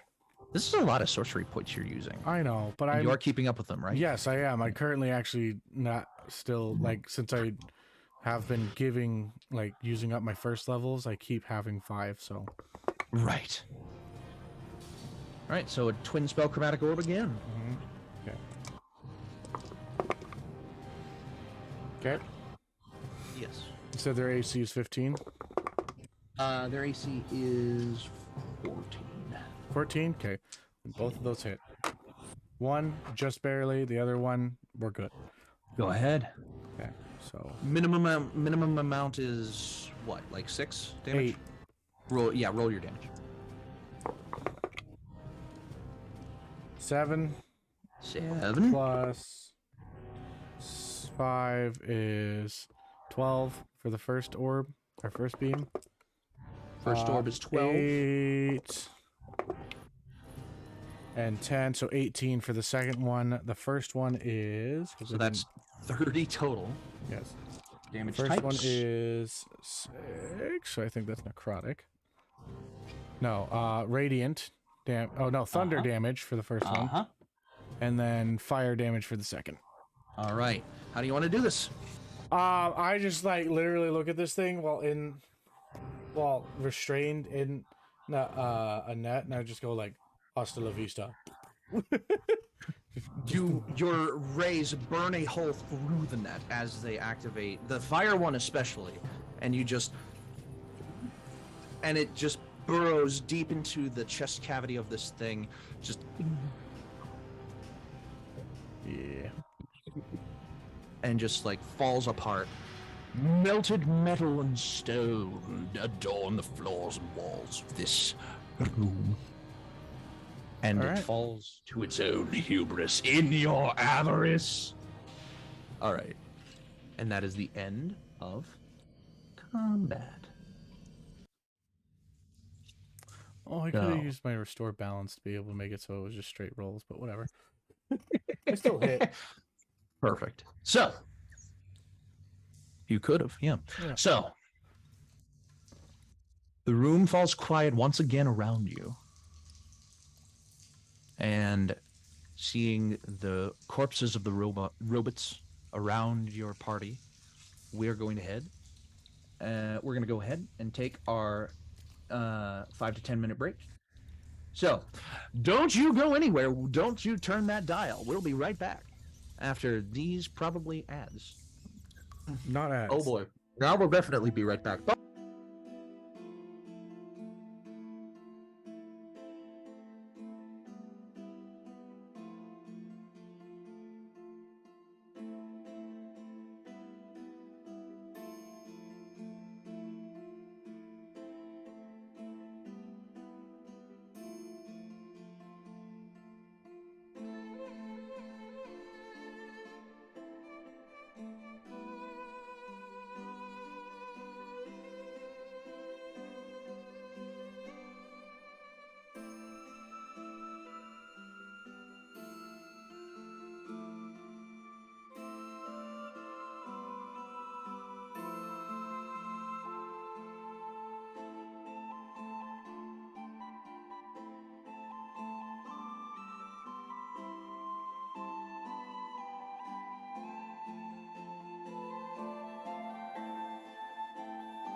Hello, Hello. Ooh, hello everybody. Welcome back to the In-Quy'zz-ition. So let us continue onwards with this thing. This dungeon. The silence becomes deafening as you stand amidst the rubble of what you have just destroyed within the remnants.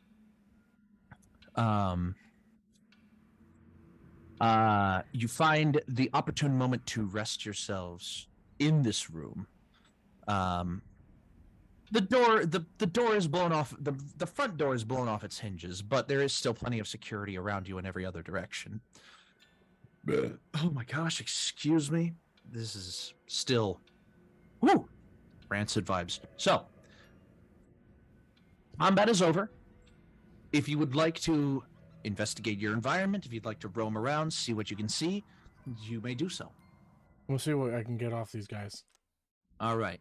Let's call that, if you're using your magical force, call it charisma. If you're just picking around them, call it survival. What's my survival? Anyone else? I want to take. Go ahead. Oh, no. Can you I go over to Lots. Sundial and just watch? All right. I'm gonna take a quick breather. Of course. Meditation. There you go. After seeing that Willow is in fact okay and that she is busy, I'll check in with her later. 22. So 22. you go. Do all them first. Wait for sundial. Yeah. Oh, okay. Just whatever you'd like to do. Whatever you'd like to do. Okay. I've got a running order here. If y'all are waiting for me, then Allie. Oh, me? Yeah, go ahead. I'm gonna try to take my dagger and try to open the chest cavity where the other end of my spear is to try to dig that shit out because I'm real upset. It is very melty. The cavity was directly hit by the fire blast. You do see the spear head, like just in the heap on the floor in front of you. It's just. But It's just objects. It's fine. Zog. Yes. Can I borrow your spear real quick? Yeah, absolutely. And I'll give it back eventually. you can keep it. I don't care. I don't use it. Allie. I'm gonna try to sever this bitch's arm from its body. All right. Do you want to just brute force it? Do you want to try to tool your way around it, or I'm just brute forcing that. I just force. want its arm. I said I was gonna take it, and I'm damn straight I'm gonna take this shit. Yeah, strength check. I'm not very strong. Not very strong at all. While I see Allie trying I to got a do 9. 9. Wait. I'm gonna cast enhance ability on Allie while she's doing this. Your grip slips, and you just kind of like go backward a little bit. You take a couple steps back into into Zog's hand to cast enhance ability. Thank you. There's a hand, the target has advantage on strength checks. Oh, yeah, strength check. Is this a strength check? Yeah. Yeah. You also have doubled your carrying capacity, so like you feel a little lighter on your back and shit. Like your backpack's not nearly as like. Wonderful. So I roll advantage. Do I roll it twice or do I just roll it once? I would call this another check, so roll twice. Okay. Great, because my first one was a 7. 18. 18. It pops out of its socket. You see the top of a ball joint going down to a bicep, with a hinge joint going down to a forearm, with a very complex looking set of joints and wires and strings. That like you yank on a wire and one of the fingers goes. You tug another wire and another finger goes. And you have a clockwork watchman's arm. I'm gonna put that in my backpack. I would love to say that this thing would be able to do damage. I don't plan to attack with it. Okay, you just I have a very arm. different Okay. purpose for keeping these. Okay. And then I'm again gonna turn to Zog and I'm go, you're a lot stronger than I am. Right? I mean, you did it. Like, maybe I don't know. You got the arm off. Like, could you get that other one's leg for me? The other one's leg? Yeah. Mm-hmm. Sure. Thank you. I am going to try and like most like savage dog get this leg off, like grab it by the ankle, and if I'm successful, just swing it up against some of the lockers that are here. Yeah. All right. So you grab it by the leg. Make a strength check. This is I'm not gonna say advantage or disadvantage. Yeah. But the DC is high because of the way that you're trying to do this. It's a 10. I pull grab my it. back a little bit. I'm like, You're oh, like- no, you know what? Never mind. It's heavy. You can pick it up and you go like, and you just scrape the metal along the ground, and you feel like part of your back go, and you're like, no. You're a lot stronger than me, actually. Surprising. I did, looks are deceiving. Yeah. Okay, I'd like to wrench this leg off. All right. Since the help I've asked for has not been helpful. Do I Strength still get check. advantage then? How long has it been? How long does it last, rather? It's concentration and lasts up to 1 hour. An hour. If you concentrate on it, you have this strength for. It's a 9. 9. So I don't get it. Nope. Motherfucker. You feel like the part of the leg that you're trying to wrench apart is embedded inside of what would be the pelvis. I don't need it. It's fine. Thank you, Zog. Oh, no problem. Sorry, right. I'm starving. I haven't been able to eat yet. Sundial. Before they go over and try to wrench the leg off of this other one, you got a 22. Yep. And you're picking around. Yeah, I'm like trying to see what I can get off. Anything good, you know? You kind of like strip search. You like search, pat, king. You grab and you wrench the frontal armor plate that covered the net mechanism comes off, and the inner workings of this thing are intricate. It is like it's like staring at the inner workings of a grandfather clock, like gears and wires and cogs and springs and screws, all basically just tensioning each other into place, just holding on. And you can see in the middle of the armor plate you just wrenched off, the cannon, the net cannon that sits in the center of this thing. You can see that it's mostly intact. One of the force shots kind of like dented a part of the mechanism, but it's just a surface dent. It's not like broken. Can I use my ability with like thieves tools to detach the cannon and be able to take it out? I was about to say, with a 22, you start to wrench it away. Make a supplementary thieves tools check to see if you can wrench it away intact. Okay. I have never done this before, but can my cat give me advantage? Of course. Okay.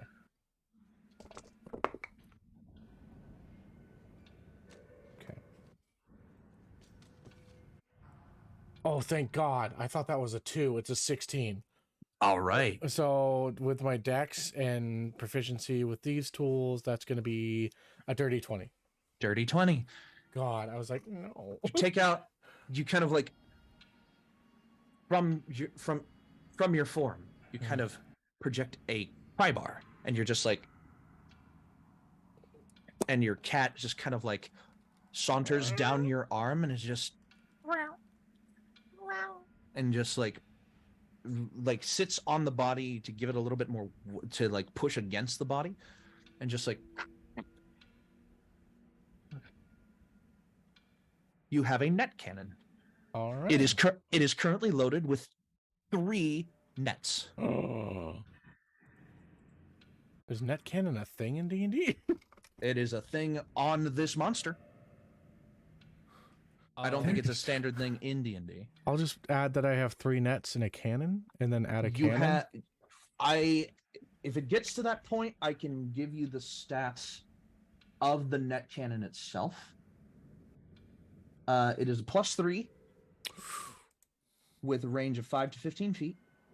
Okay. 1 target, large or smaller.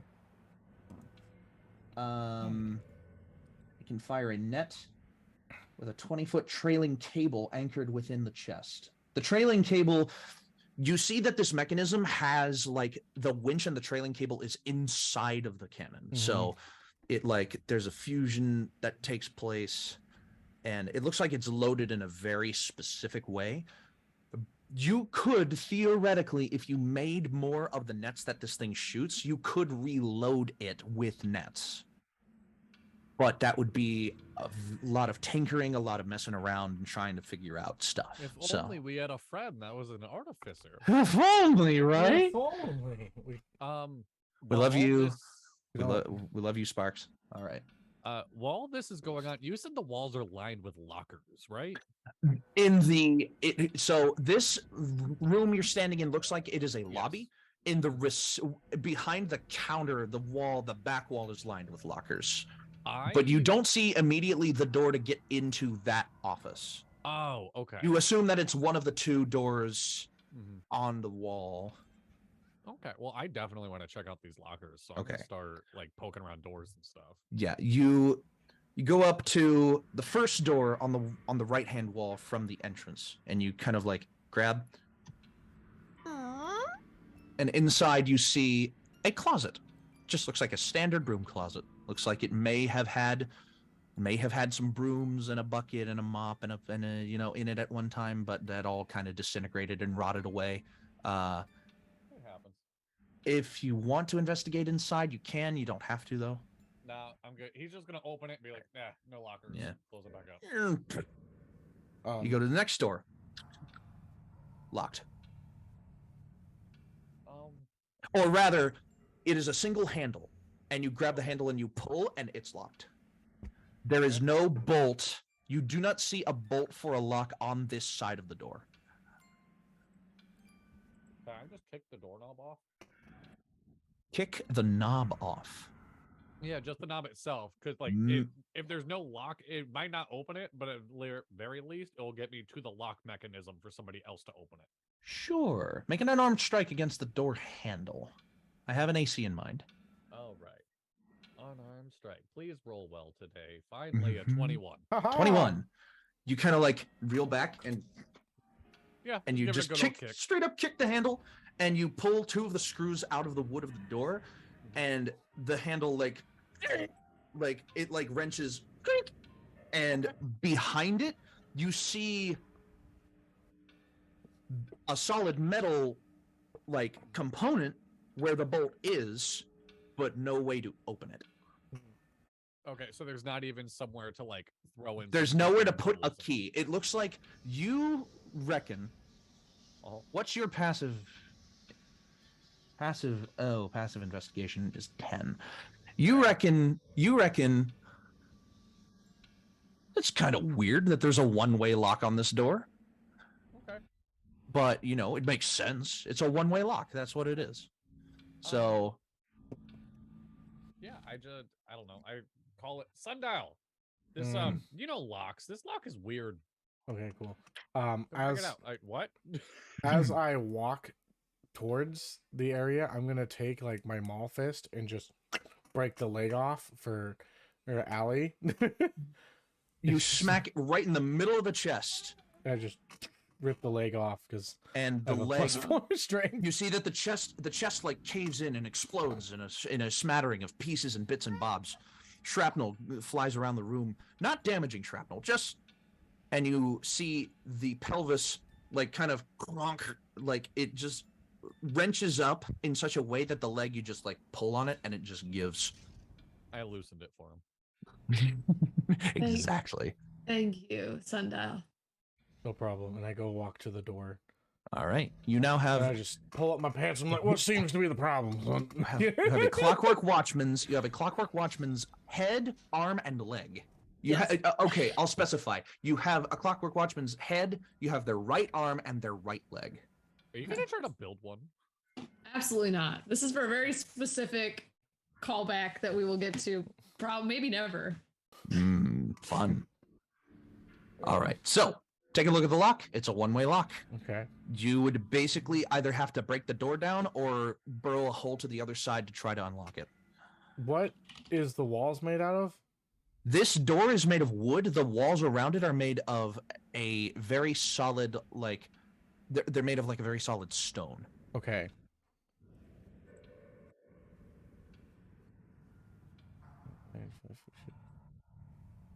You also notice some damage from where Zog just kicked the handle. Okay, cool. I'm gonna use mold earth just to fucking make a hole to the side and just unlock the door from the Does other. mold earth work on Yep. stone? It says you choose a portion of dirt or stone that you can see within range and that Right. fits within a 5-foot cube. You my manipulate God. it in one. Okay, hold on. No, hold on. I'm looking at it. I'm looking.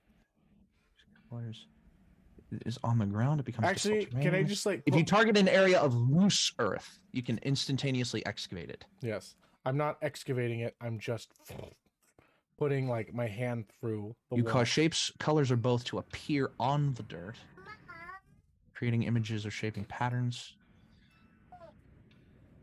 I've given you a pretty long rope with this one. Yeah. I'm gonna say, yeah, you can make a hole. You can make you can burrow out like a half moon. Actually, you can I stick just your arm in? manipulate my hand in instead of burying a hole and just and then like blindly search for the handle? Yeah. Because that seems more plausible. So you burrow out a half moon, Yes. on where the locking mechanism would be, and you see the locking mechanism on the other side is still intact. Mhm. It's holding the bolt in place. Like it's a solid metal. Is the door locked? Can I investigate that? Yeah, it's still locked. The Okay. door you would basically have to tear the door out of the frame or the frame out of the wall from this standpoint, or reach around and make an investigation check. Let's call it. Okay. Are the hinges Oh. facing us or in the room? The hinges are in the Room. Wait a minute. Hold on. They're in the room with you. They're in the room with you. Yes. Can we just pop the hinges? Oh, I was gonna do a cool thing. Okay. All right. Do your cool All thing. right, do your cool thing. first. Do your cool thing. Okay. I'm going to then manipulate my thieves' tools to my hand and begin Yes. to unlock it that way and make it a straight roll because of my ability. Yes. Instead of rolling with disadvantage. How many because times can you do that? I can do it 3 times. And that was your third one. Okay. No, that's my second one. That was your third one No, because of you made because of the net attacks made. I did all those with disadvantage. Oh, you did do those with disadvantage. Yes, I said I could. Then this is have. your second one. Then Yes. this is your second one. Okay. That's gonna be a 21. 21. You see Sundial's arm kind of turn into one of those like flex head like screwdrivers where it's just like a long like tube with a screwy bit on the end, but instead of a screwy bit, it's a thieves tool, and it snakes around to the inside of the door handle, and you just kind of like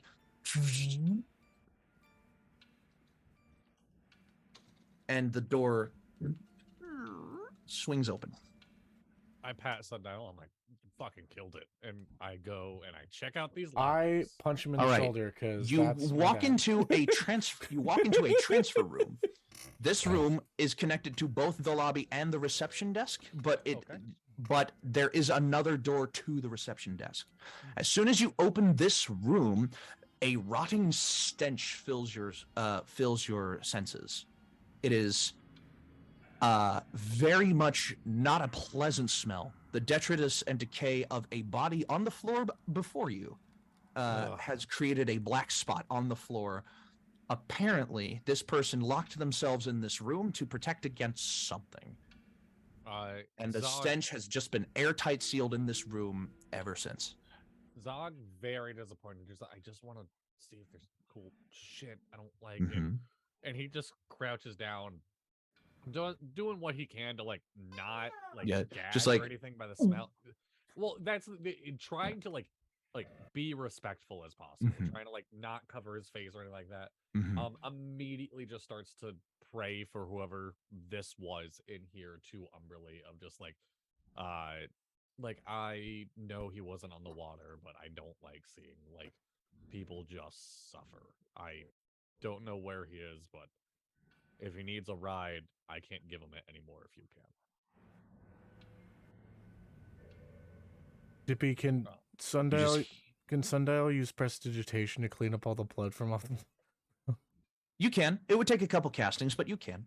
The dried layers of blood and gore just kind of like lift off the surface as you cast prestidigitation a couple of times. Put it into like a vial or something? I will say no. Okay, it cool. fades. It doesn't get collected. It fades. Excuse me. Umberly kind of whispers in your ear and says, "This fair soul traveled the river Styx a long time ago. You need not worry about him." All right. And I start again, just try not to be grossed out and gagging and whatnot. Start going through these lockers. You come to another door in the transfer room, and you yank on the handle, and it's locked. I swear, I'm just throwing my body in it at this point. I'm done with these lockers. I'm just bashing it. And I know you're gonna say make a strength roll. Make an Oh. investigation roll. Oh, okay. As you're crouching over the body, make an investigation roll. Okay. Can I notice that Zog is trying not to gag? Mm-hmm.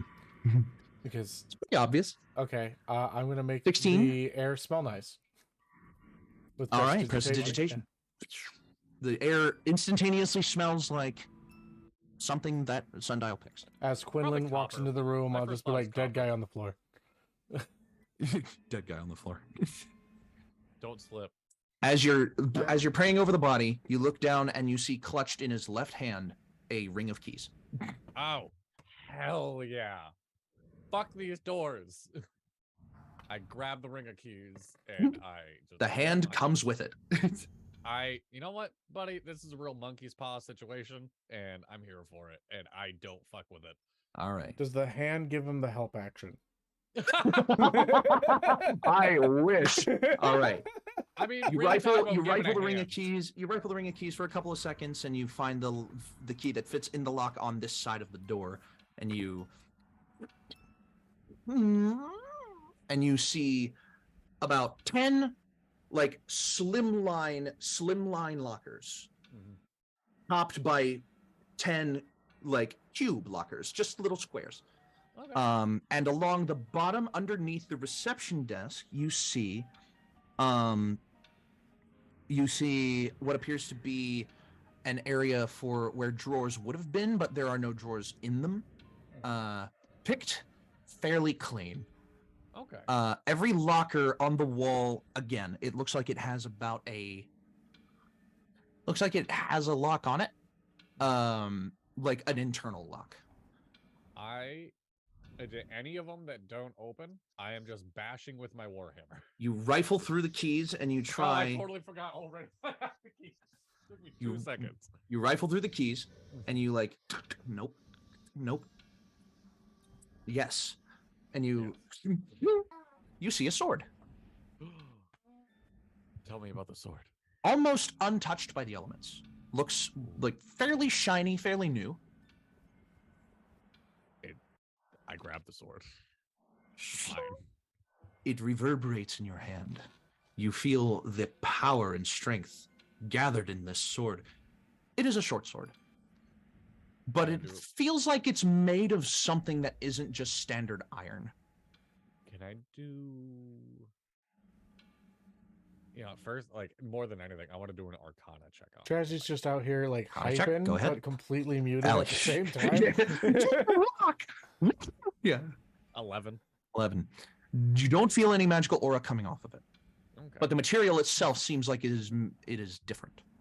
I don't want to hog too much time. Can I do an investigation on the metal, There you go for or it. do you want? Sure. We I can have move to something. identify. Oh, you have identify? I don't know that.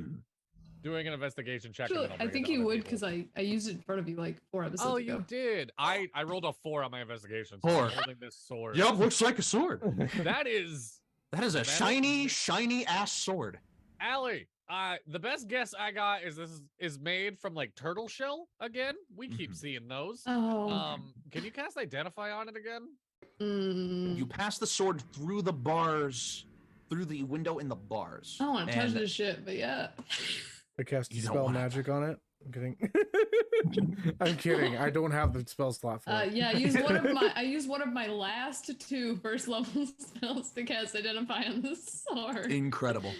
I touch it. You touch? Yeah.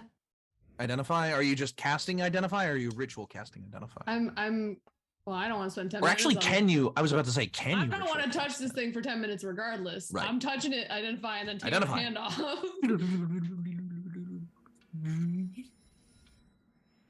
Apparently, the predecessors were very experimental with the materials that they mined from their mines long ago. This material is very, very foreign to you. It comes back with the name Moonstone, but you're not entirely sure if that's related to the Moonstone that you've heard some elves speak of. It also comes back with that this ancient sword. It comes back that this ancient sword does not have any direct magical effects until you hit something with it. But it doesn't specify what. Your arcane knowledge stops at that this sword is made of moonstone. It is a light weapon. It is and something happens when you hit a creature with it, but the arcana is so old, it's so ancient, it is so untapped that you're not fully sure what happens. How many charges does it have? Is it cursed? And does it require attunement? You do find out if it is cursed? I mean, it says you learn whether any spells are affecting the item, which I assume would include cursed spells.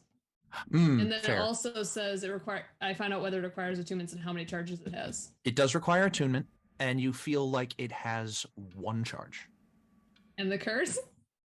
No curse. Doesn't feel like anything is bound to it. It just feels like it's been sitting dormant for a very long time. It's a one-hit wonder. Definitely magic, not cursed. You're good. Fuck yeah. All right. You can add a moonstone. You can add a moonstone short sword. It's also made of stones from the moon, or moonstones. I can't remember which. I don't remember which, but it's one of the 2. Is Moonstone Sword a thing in D&D, or is this like a homebrew thing? This is a homebrew thing. Okay. Because Moonstone in a typical system, I think, is orichalcum. Oh, okay. This is not orichalcum. This is a different material. Okay. So yeah, you have a moonstone, a moonstone short sword. It is light. It has 1 charge of something, and it does require attunement. Yeah. It's not a plus anything, just a short sword that requires. No, it's not a plus anything. Wait, a moon touch short sword to pop. Moon touched is different. Moon touched is okay. Moon touched is a condition that any sword can be under. Okay. This is made of moonstone. So are you trying any of the other lockers in an expedited process? Oh, I am checking as many as I can. Yeah. The same key that opened the first locker opens all the lockers. Fuck yeah. Sundial's gonna look at Allie and just be like, "Do you want a hand off of this one too?" All right. So number no, that's okay. number 1. Number 1 was Moonstone Sword. Number 2, empty. Number 3, you see a box of what appears to be you see a long thin box of what appears to be arrows. Again, untouched, fairly pristine condition. And the box is intact as well.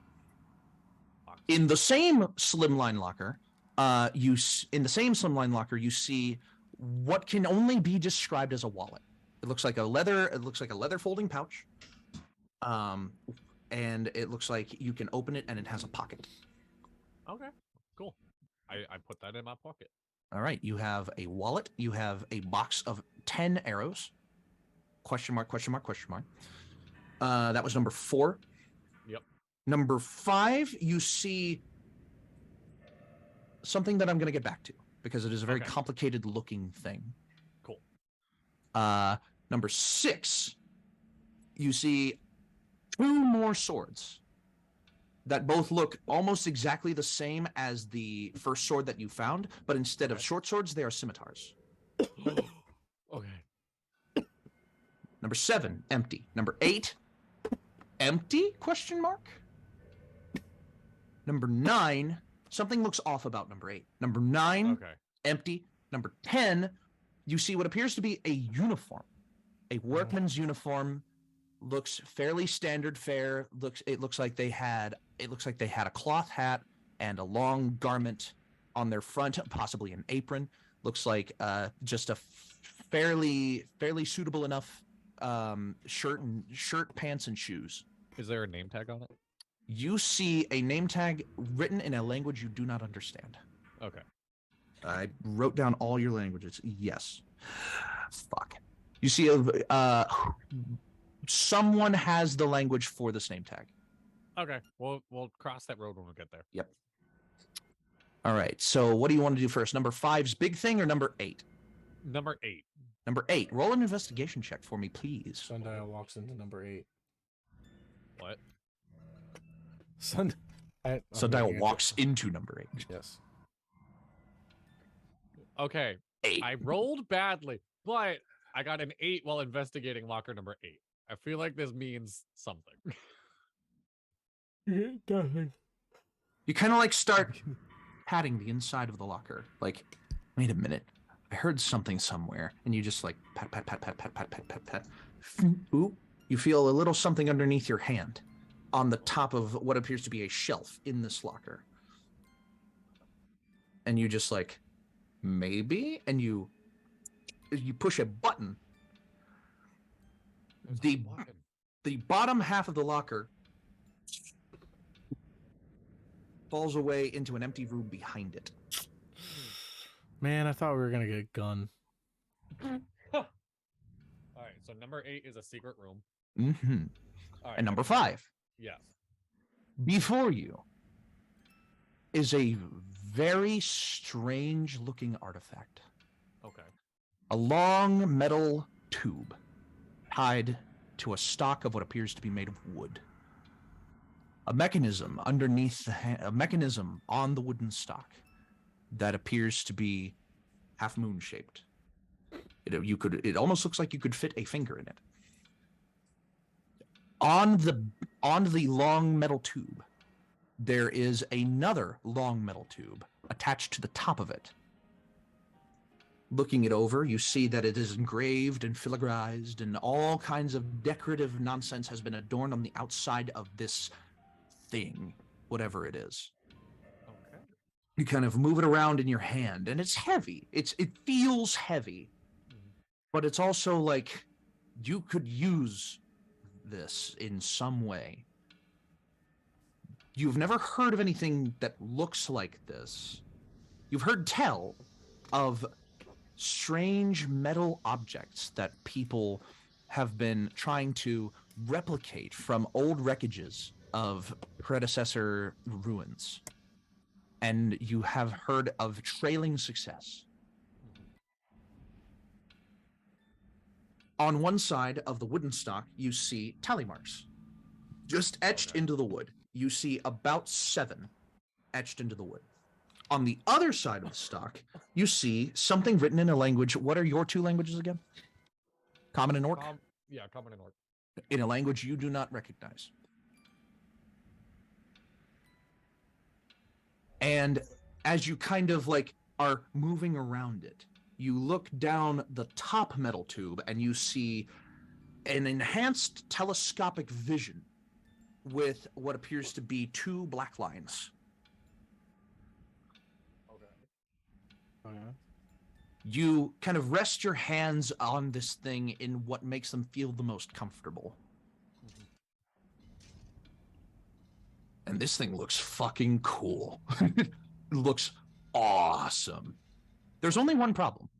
Yeah. You can see that on the back of the metal tube attached to the wooden stock, there appears to be something missing from it. You're not sure what, though. It looks like there's something that fits, a piece that fits into a hole, or a mechanism that gets jammed into a hole and then covered. Something is missing from this object, but you're not sure what. Okay. That's really cool. I've stolen a lot of time. Somebody else do something. Yeah. Of course. Anyone else? During all of this, Quinlan is just doing a meditational rest.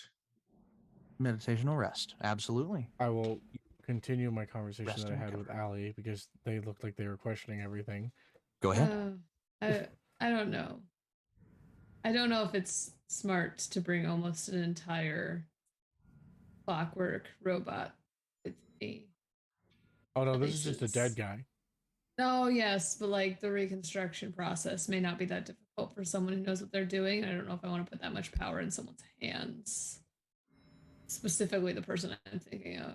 Willow, there's a dead guy in here. You're muted. I know, but All there's right. a thing, yeah. What? Spell slots. Oh, Ah, you do not feel as though you have the mana to be able to do such a thing?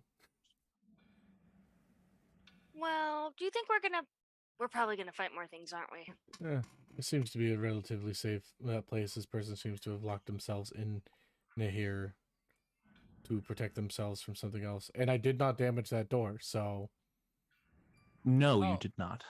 Hey, I forgot to mention, there's a secret door back here. Oh, behind the fuck yeah. cabinet. And I go walking A secret over. tunnel?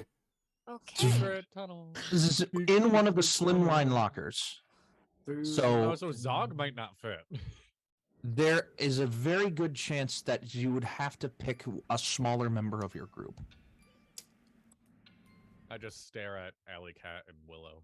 I'm 6'2", thank you. Wow, but you're probably, someone's like, skinny. someone's Actually, I think I'm fulfilling... more than 6'2". How tall am I? well, My dreams, yes. yeah, someone's fulfilling a dream. Yeah, or, I'm 6'2". or an inner fantasy, more than just not being a cat. I'm also a hairless cat, so like I don't know. Just what oil you fantasy up, baby. that's Just oil. Anybody got oil on him? I would say that. How tall are you, Zog? Like probably like 6'5". Yeah, but you're also very broad. Yes. So I would say that the best people to have a chance of fitting in here are Quinlan and Willow. Can I just drop my entire form and just be the orb? Can you move as the orb? Maybe. Yes. Convince me why. Because I don't know. I just thought it would be cool. I just thought like I'll what, I'm say just a foot as wide. much as the most control you've ever had over yourself as an orb was in stasis mode. You were still aware of your surroundings. You're not entirely sure if you could will just your orb to roll. Can I go into stasis mode and Zog just fucking kickball me into the That you could do. That I would allow you to do. All right. So if you want to do that, you can. No, I'll let Willow do it. I'm just doing either some of you dumb wanna go shit. Yeah, I can go. Okay. All right. So Willow will Willow. flitter in. We'll I'd say be that willing to my go idea is so they plan got B. Right. All right. So Willow, you easily flitter in. It is very dark in here. Do you have dark vision? That's a good question. Do I? A lot of folks have dark vision, but a lot of Visual. folks don't have dark vision. Such as our cat. I have dark vision. Tabaxis don't get dark vision. I have 60 feet of dark vision. I don't know what you're talking about. What? I don't You know where it do? came from, but I Flexibility, got it. bud. Let me see. Where did I get it from? I think I got it from my feet. Oh yeah. I do 'Cause not I have the observant feet. dark vision. You Um, don't. It is very Nope. dark. You see some light trickling into the room. I can also cast light just as a cantrip and like have it follow her. You can? Yeah. All right. Does Light. someone have a rock? I take off one of my fingers and hand it to Zog. And he just eats it. He stuffed it in his mouth at the same time as you said that. I was just like, Like, no, I I'll love just be like, no, Zog, No. that's not for eating. That's for not turning into light. All right. Well, you'll get it back in like right. I don't know, 4 to 6 hours. Couple hours, You'll yeah. drink coffee. All right, take so- a break. light on a rock. Give it to Willow. You're holding the rock. All right. The light fills the space. This is a burrowed out. I swear to God, I thought Tabaxi did not have dark vision. I just pulled it up on my But they Steam do. account thing. Huh. They must have changed. All right. So, The room It's appears cats to have that don't been. have it. That's what you're thinking of, Dippy. The room appears to have been dug out. It appears that like it was squared off and dug out over the course of many years, months, days. You're not entirely sure, but inside you see what appears to be a chest and what appears to be a standing closet. Okay.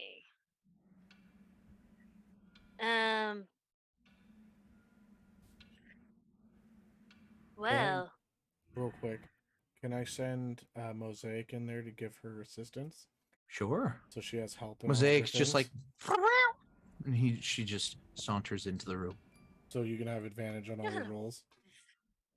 well, thank you, because Yeah. we all know it's gonna be crap. This chest looks like it would have just barely fit through the opening that you went through. So this is definitely it's like a human-sized chest. Okay, I'm gonna hold it and push it through the way. It's like a heavy. It's like an on the ground like chest. Do like a rope. Yes, for yeah. Actually, you know what? I'm You not like a good rope? at. If you get a rope passed to you, this is Have a funny. rope. Sure, Willow, you go Yes. to touch. You go to touch the chest to like grab onto it, and it shrinks down to your size. I see that. You Yes. still cannot pick it up off the floor. It's heavy, but if you hold onto it, it would more easily come out of the hole. Okay. Did I see Huh? that? Did I just see that happen? No, you did not go into the receptionist area. Okay. Even through the bars, I can't. Okay. If you look through the bars, you're looking through bars, and then one of the slimline lockers, a hole in one of the slimline lockers, and a room that has a light in it, but you can only see shadows dancing on the wall. Really? All right, because I got sick. Okay. Yeah. I have a All right. question. Yes. Is my rope also tiny? It turns into floss.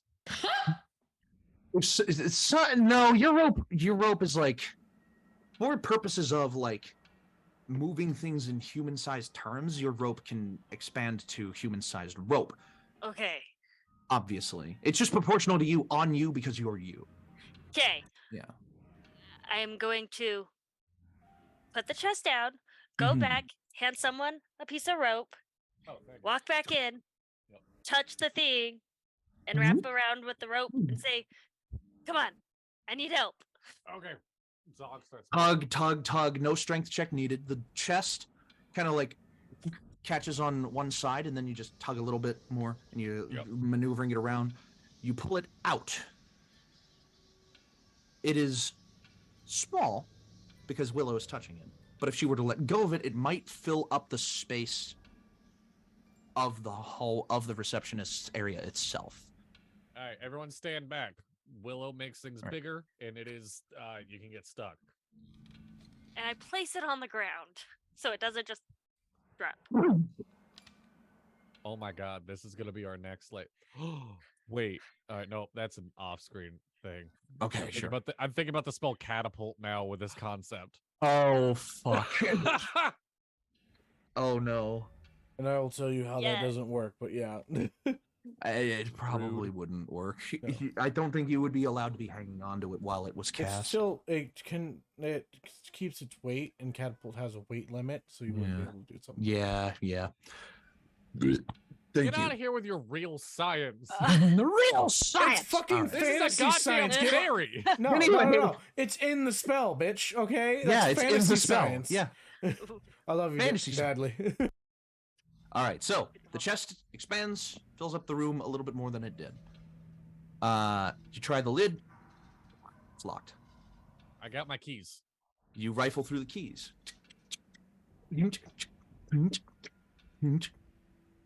Uh-oh. No key. Ugh. Do we have a rogue? A what? A rogue? Oh, I- a rogue. We have kinda. Kinda. Sundial will be like, oh yeah, and just like produces that thieves' tools. And just, like, Okay, I don't and know. just go trying to do Thieves' that. tools. I'll unlock it. All right. Did I check for traps first, actually? You didn't roll yet, so yes, I will let you. Okay. I will let you check for traps. I know I can't do that. And So As Sundial is looking at this chest, I am casting guidance on him. All right. Do I get to Go roll ahead an and extra add D4? a D4. Yes. Add Oh, and that D4. guidance is concentration. So Allie, you have now lost your strength. I figured. Feel like a weakling. No. Speaking of, should I be putting weight on my custom items for those clockwork things? The clockwork items are big and heavy objects. That's why I was asking. I will say that like you're in danger of like limping along with what you have now. You can 'Cause still I can move. carry 150 pounds. 150? Technically, Yeah. I'll only have 58 before these 3 are added on. So got- 'cause I I would travel s- light. I would say that each object is 25 pounds. So you're adding 75. So 75 to 58 will be total. Does So anybody Donald, wanna give me advantage? Like that help action. an advantage. Oh wait, do I have inspiration? Do you? I'm checking my notes because you gave me inspiration earlier. Yes. Did I use that? By the way, for everything that has happened thus far, Oh, I I'm do have giving inspiration. I'm gonna reroll for that. everything that has happened thus far that I haven't had a moment. Much better. Zog, you get 2 inspiration. Allie, you will. I'll give you 1 more. Oh, thank Willow, you. I'll give you 1 more. And Dono, if you didn't have any before, I'll give you 1 now. Okay. I've had some, but yeah. Okay. Then I Then will not take just it. stick with what you got. No longer your favorite student. Was that 75 total or 75 each? 75 total. Okay, I was like, fuck, that's a heavy leg. Yeah. It's a heavy leg. 22. 22. Okay, thank you. So you stick your key hand into the keys No, into the lock. I have physical thieves tools. That's what I mean. Is Oh, that okay, you cool. have your key hand. Yeah. Like you're just your Oh, master. it's just- yeah. And you just and you kind of stick it in and you start rotating around, but then you notice there isn't a pin in the last lock slot. There's something else. Oh wait, this was And to check for tap it. traps. Yes, that's what I mean. Oh, okay, cool.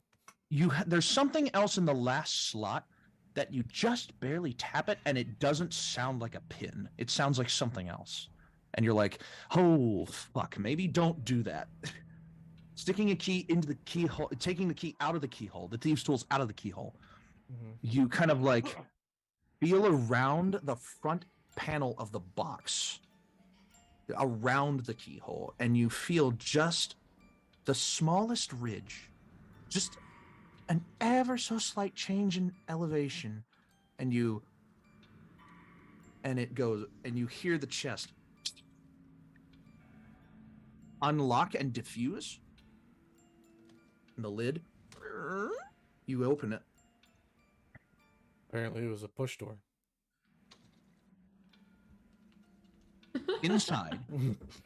Inside, you see a felt and fabric lined, like resting, like object presentation pillow with slots inside of the fabric itself for things to sit in, of which there are currently 5 in 2 rows of 6, which are 12.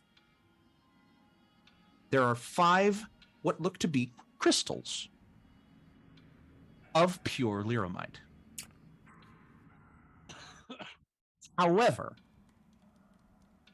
taking a close look, you see something roiling around inside of each crystal. It feels like there's a liquidized something just below the crystal surface of each gem. I'm going to touch one. Instantly filling your head is the sound of screams.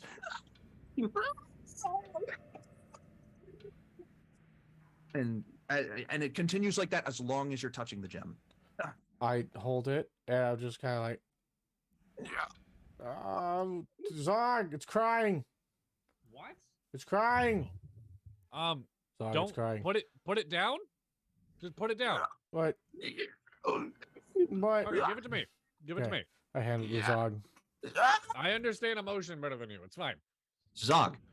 Yes. Jesus. Does it sound like a being? Does it sound like an entity I've heard before, like a creature or a human? Or like... Amidst the tortured screaming, you hear something go. Okay, Zog. This is actually a very pivotal moment for him. What was the point of it? Zog will put all the gems look like this, right? Various crystalline structures to each gem, but yes, each Yeah. one looks like it's pure green lyramite, looks like it has something roiling around inside it, looks like, and yeah. Zog will put the gem back.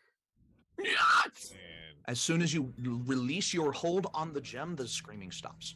I know I say that Zog prays to his god a lot, and a lot of it is just kind of like not even ever wanting a response. Just Yeah. I am just saying, no, Zog he's trying to reach Umberly as he's like, Sure. what the fuck was that?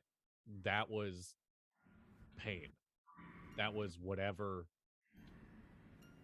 existence there is of pain. You reach out, and you do not get a response. Can I? Okay. Can Sundial? Yes. Because I think that he's like trying to be like, okay, I gotta figure out this puzzle. What the fuck's going on? Can I roll medicine to know how well or how well my knowledge of like child rending is, or like child care? Because it sounds like screaming, right? Roll me a medicine check because I'm intrigued. I also just want to point out this is probably one of the first times Sundial has seen Zog like pale. Like first time you've seen him scared. Dono. I almost What critted. I got a 19 plus 1. 19 plus 1. I got a dirty 20. Dirty 20. I did not expect that one. I thought this was going to be funny.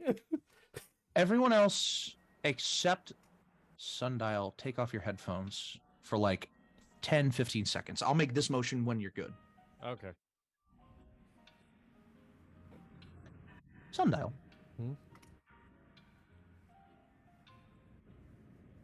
You recall the time while you were having your vision.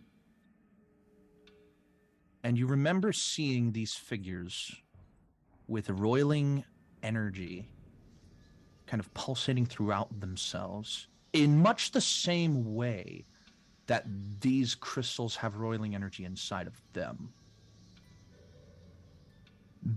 You're not entirely sure what the connection is there, but the screaming is enough to definitely tell you that someone, not something, someone, whether they're like you, whether they're like Allie or Willow or Quinlan or Zog, someone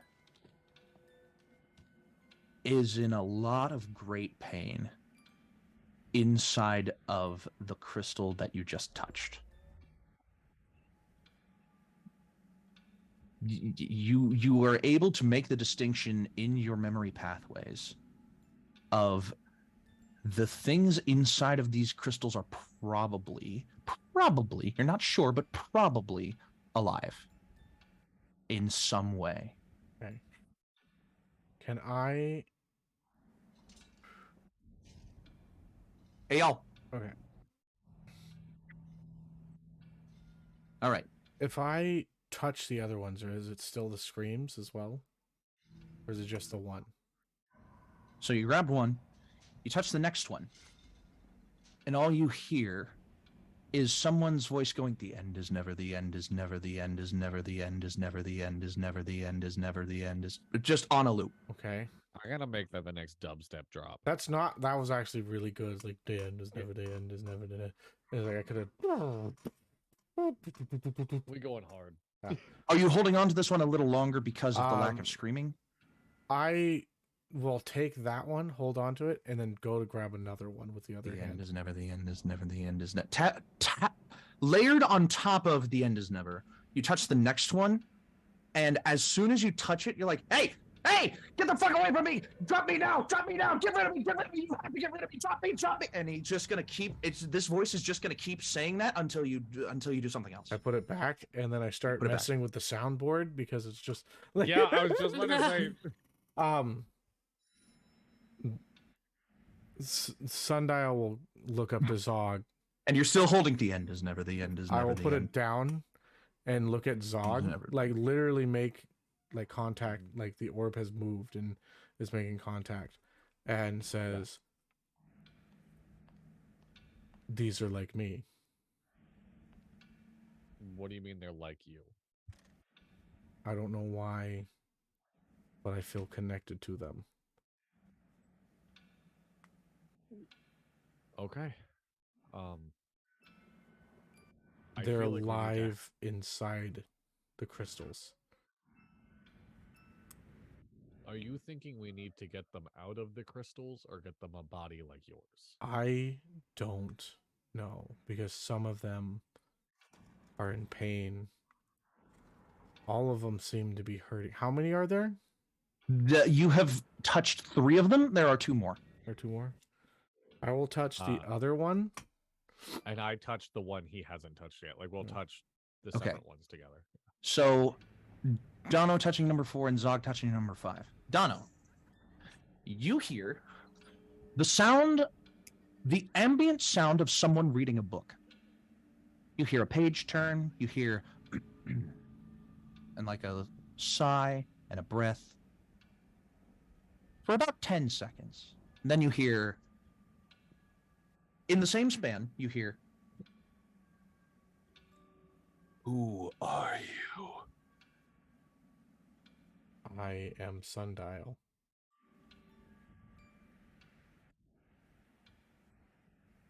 I am Alpha Tauri. Please help me, because it is so boring in here. Zog, Yes. number 5. Pick it up. 5. Yep. Nothing. Nothing. Total obfuscated silence. Okay. How long do you hold on to it? If nothing's happening, I'm gonna hold on to it until something happens or we leave this dungeon. Like, you know what I mean? It is now in my pocket. Like, All right, you keep a hold of this gem. and actually, on that note, I look at Sundial and I say, like, I think step 1 is whatever is in these, letting them know they're not alone. And the one This that one's is talking to me. Oh, Jesus. I This- don't look, I'm trying to be they say serious. their That's name is- fucking creepy. They say their name is Avitori and would like help to get out of it. Alpha Tauri. Alpha ALPHA. Tauri. Oh my god. Okay. ALPHA TAURI. Alpha Tauri. So the one that I already number 5 that did nothing is in my pocket. Yes. Number 1 that was screaming is also, and I'm sure there'll be consequences for this the longer it goes, is going in my pocket.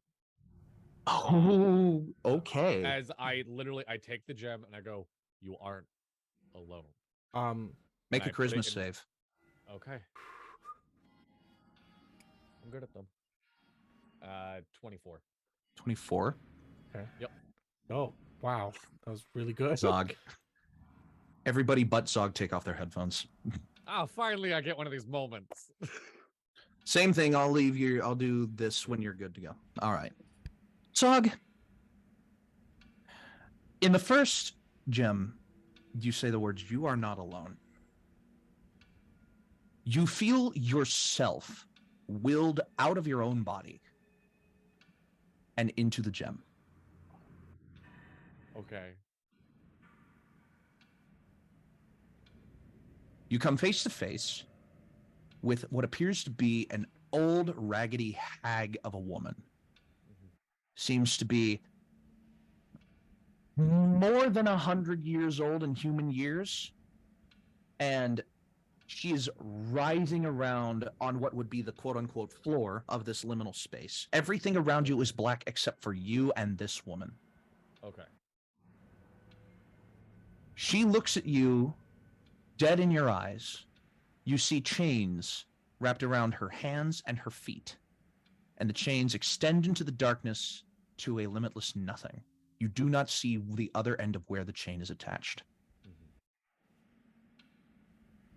And she looks at you and she goes, "And you aren't either." And she taps the middle of your forehead, and you feel a rush of just this saddest energy you have ever felt flow down your body, back up, and you watch as she gets blown back by whatever is some sort of recoil, as if she was attempting to rend your mind or rend your body in some way. Okay. And she failed. And she went, and she just continues to scream after that moment, at which point you feel yourself transported back up into your body. As I'm like, boom, I'm like, I'll still save you. And you hear, "No!" And you pop back into yourself. Okay.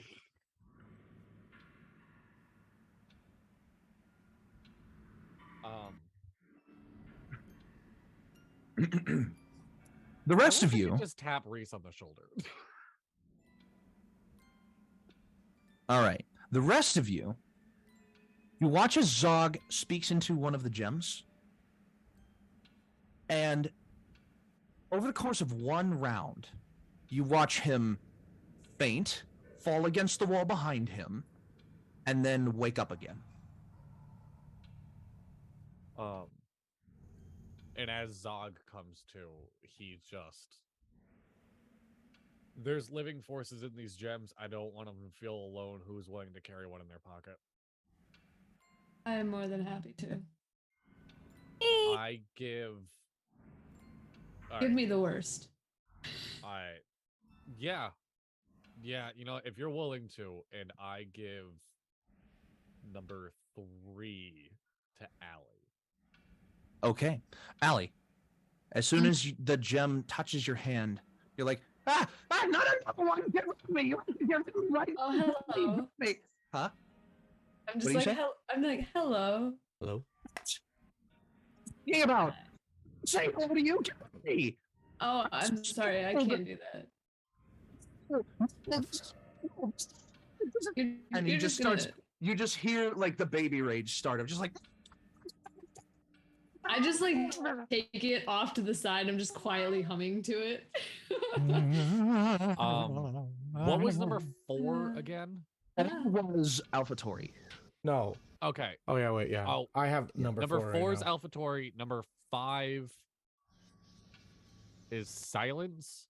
Yes. Number 5 has not spoken yet. Okay. And then, is that it? I thought there were 6. There were 5. Oh, okay. All right. I got So you have. Okay. Hold on. Lirumite shards. Number 1, Screaming Old Woman. I give number 2 to Willow and say you might want to take turns with Quinlan if he's willing. Okay. Number 2, quote unquote, the end is And that's never. when Quinlan rounds the corner. What about me? I can't lie. I got 2 on me, and I'm keeping them for myself. So you have the screaming old woman, and you have the silent one. Yes. Okay. If you want to, this might get old and annoying for a lot of us. I think it's best to have somebody we can switch off to. Of you'll take when somebody can't. If you're okay with that.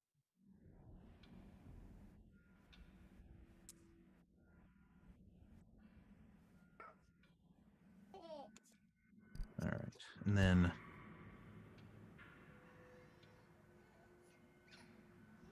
If I don't know what's going on in y'all's minds, obviously. Everyone can All right. see Dog is petrified. Like this is the first he is shaken a little bit. He is pale. After a minute Yeah. of each of you holding your respective gems, and I'm going to make you all do this now to expedite the process, I need all of you to make wisdom saving throws. I have 2. So would that be disadvantage? And I or- don't You make a saving throw for each one. Okay. Okay, then I would Technically, make I one. would say that you don't make a wisdom saving throw for the silent one yet. Okay. I'm burning All right, so inspiration. just 1 for now. 19 for me. 19. 21. You 21. Gave me 2 inspiration and used 21. one of them. Okay, I got 18. That is worse. That's worse. So what was your highest one? I don't remember now. Give me a second. I can check. Zog's evil now. All right, so we have a 19, 21, an 11. 18, 18. and an 11. Yeah. Everyone who got an 18 or more, the sound is unbearable after this minute. You want to get rid of it, but you feel like you could hold on to it for another minute if you don't have any other option. Can I talk to mine? Because I'm talking. The sound, your saving throw still applies. Okay. You could hang on to it for another minute if you want, but in your mind, you feel a presence creeping. It feels like somebody is standing right fucking behind you, and you turn around and they're not there, and you hear, number 2, Willow, you have number 2? Yes. Just a constant loop. The end is never the end, is never the end, is never the end, is never the end. It's very monotone. You feel like you could almost fall asleep to it if you had the chance. In fact, feeling a little drowsy. You might want to do something about this rock. It's making you feel tired. Alex.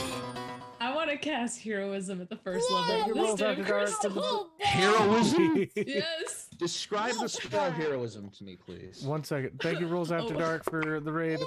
Thank you. Thank you for the raid. Thank you. A willing creature you touch is imbued with bravery. Until the spell ends, the creature is immune to being frightened and gains temporary hit points equal to your spellcasting ability modifier at the start of its turns. The spell ends, the target creature loses any temporary hit points for the spell.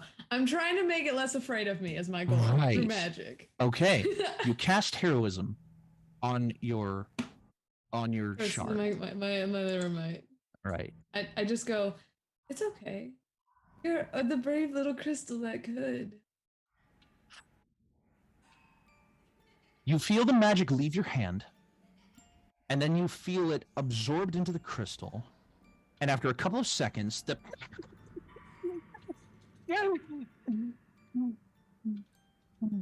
Are you okay? Catching your breath? Where the hell am I?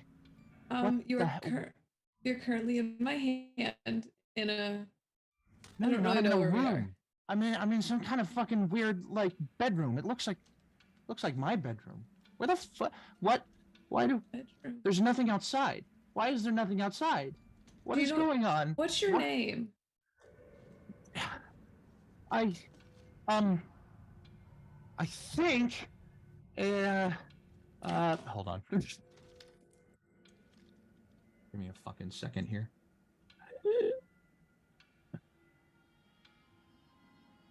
I think Idris. I'm pretty sure.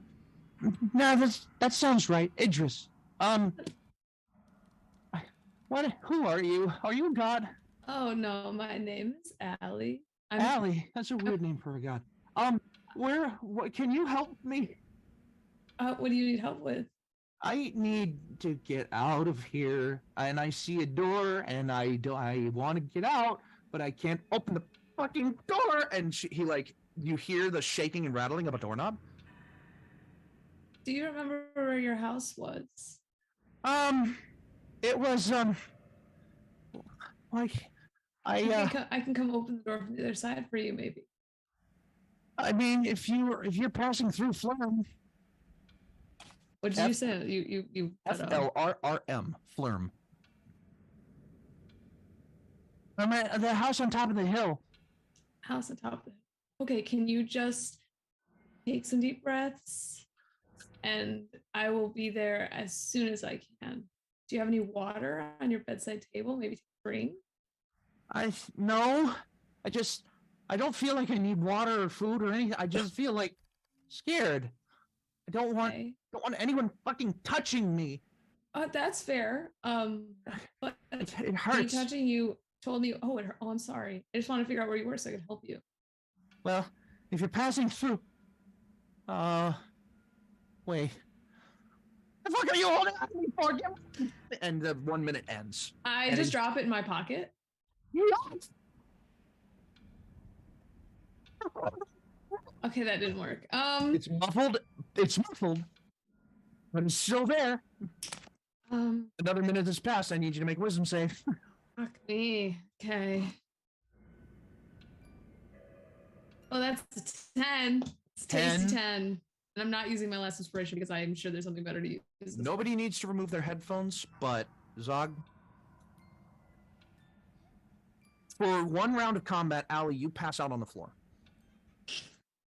And you are taken into a bedroom, much as previously described. And in it, you see what appears to be a 12, maybe 13-year-old human child. Maybe they might be turning 14 soon. You don't know. And he turns to you and he's like, "Hey, who are you? What are you?" I'm Allie. We just met. You're Iridis. You're so fast. And why did you? And you see the door open behind you. I need you to make a charisma save, please. Oh, fuck me. That's my best stat. It's fine. Ain't nothing more about. 18. 18. Yeah. He looks to you. He looks to the door. He looks back to you. Move! And he runs to run past you. He touches your arm, and you feel, much like our friend here did, you feel a pulse of the most frightened energy you have ever felt force through your body from your arm up to your head and your feet, and it cycles back around. Feet, head, arm, and Idris is blown back from you by the force back into his bed, and he's like, "What? No, I can leave right now. What are you doing? Stop!" And you feel yourself pulled back through the door. What? No, I'm saying that as I get cut through the door. I'll find you. You are pulled back through the door. The door shuts in front of you, and you find yourself back in your own head. One in the crystal, huh? I just throw the crystal as far away from me as I possibly can. Falls on the floor. Zog and you no longer hear any voice. Zog immediately picks it up and puts it in his pocket and says, "You need a break. It's all right." Zog. His name is Iridis. The silent crystal. You feel an energy pulsate through it. Yep. And I need you to make... I'm going to make this easy for everyone. As long as the crystal is somewhere on your person or you are holding it, you are making a wisdom save against it every minute. If you make a certain amount and you pass a certain amount and you're still holding onto it, you take levels of exhaustion. Okay. Because these are untapped, raw soul gems. Are we working our way out, by the way? Are we? If you want to. Is this what? All of this has been happening in the reception room so far. Well, right now, I failed my wisdom saving throw, by the way. I got an 11. Okay. For the hag, but... This is for the silent one. Oh, shit. Okay. You feel yourself dragged away from your body. Zog passes out again. Willow. Damn it! Yes. Has a minute passed since you made your last wisdom save? Probably. Make another one. 24. 24. You resist it once again, but you are getting even more tired holding this thing. I would like to, since no one answered the question of what, I'd like to investigate the box that apparently they came from The box appears to be lead lined, apart from the fabric interior that these gems have been sitting in. With none of them sitting in the box, it just looks like a standard gem case. A case that you would set a gem into and it would sit and not get scratched or torn or tattered. So not very big. Big enough that it sits on the ground and it's heavy enough that it can't just go anywhere. Okay. Is this All a right. magic item? Every single one of these is a very magical item. But if you keep tampering them with them for too long, they will turn into something worse. All right. Sundial. You still holding on to AlphaTauri? I mean, probably for the amount of time until Allie's character would have thrown that. So Right. So you see Ali's character throw. You That- would probably but they held make on one to more it wisdom for, save. Yeah, like 3 rounds. Yeah. Okay. So make one more wisdom save. Okay. Goodness, what is on this die? Okay. That would be an 8. 8. Sundial. Yes. Oh shit. We do have to start rapping. Just I know we do. I know we do. Yeah. Alright. This is probably a good place to end. Where? Oh. Sundial. Okay. Sundial. You feel your consciousness pulled from your center, your base, and you land inside of a lavishly decorated lounge room.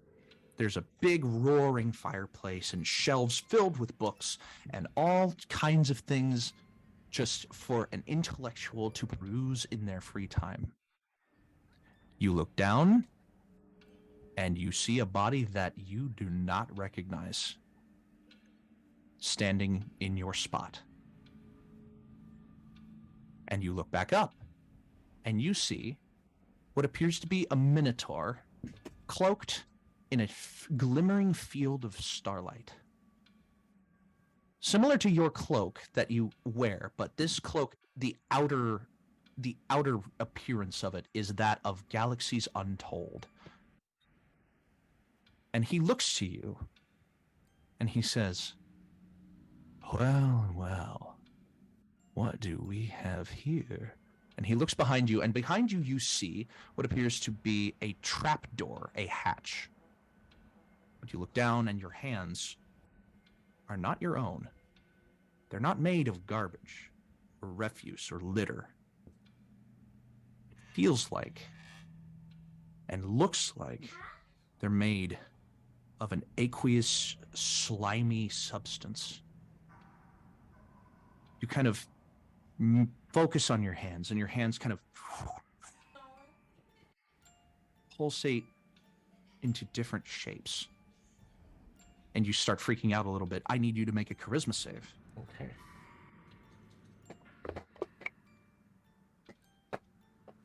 That's a 26 there. 26. AlphaTauri looks to you. He stands up. He towers over you. And he says, "I'm so sorry, little one, but I'm afraid it's time for me to go." He puts his hand on your shoulder, and you feel an ego, the likes of which you have never felt before, pass through your body. Just self-centered, arrogant, slimy, just disgusting person pulls through you. And it comes back and zaps his hand away, and he takes 2 steps back, and he's like, "Ugh, once they always resist." You are sucked back down the trapdoor, and you appear back in yourself. So I just got The lights. Sunday raid party. The end is never the end is never the end is never the. Okay. You've got some stuff to So- think about. I just found out that I have a weird. What? So hands, feet. That's okay. I know. I don't like having them either. Uh, Ask I'm asking everyone now. Are you getting rid of your crystal? I already threw mine Yeah, away. I would've Fuck lost- that. Allie already threw hers away. I would have lost concentration on my form, and the crystal would have dropped out of my And hands. the crystal would have dropped to the ground, so you would have dropped it. You feel yourself enter back into your form, and you find yourself in your stasis mode. Willow. To which Jamming out. I probably Still would have picked up sundials to figure out what the hell's going on. You hear a voice say, another one. A new hand touches the A new hand touches the beacon. All right, now. Zog, like, someone's gonna have to rip these from Zog. Zog is fully willing to like tape them to his body so he Zog? can get rid of them himself. Zog, in your silent crystal, Yes. you enter into a room that looks like a dungeon. Are there dragons? Looks like a cell of a dungeon. Shut And up, in the the DM's corner- talking. And in the corner, you see a dragon. No, in the corner, you see just looks like a humanoid figure, just kind of standing there. Oh, fuck that. Oh, hell no. Hey, Hell buddy, no. buddy, Especially with the music. No. you okay? And he dashes. I need you to make your charisma save with disadvantage. Oh no. Okay. You've been in there a long time. Yeah. I have one more inspiration. I'm gonna burn it now. You can use your inspiration to take the higher roll, or you can use it to roll again. Your choice. Oh, to take the. Oh, well. Wait. All right, we're just gonna see how this goes first before I use inspiration. Mm-hmm. Charisma save.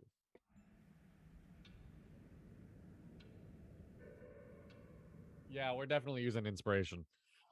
I rolled a natural 1. Oh, buddy. Oh, No, let it just happen. Let's Fuck. figure out what happens. What was okay? your higher roll? 17? yeah, 17 overall. Yeah. Okay. It dashes at you. It puts its hand directly in the middle of your chest. And you feel like you are dying.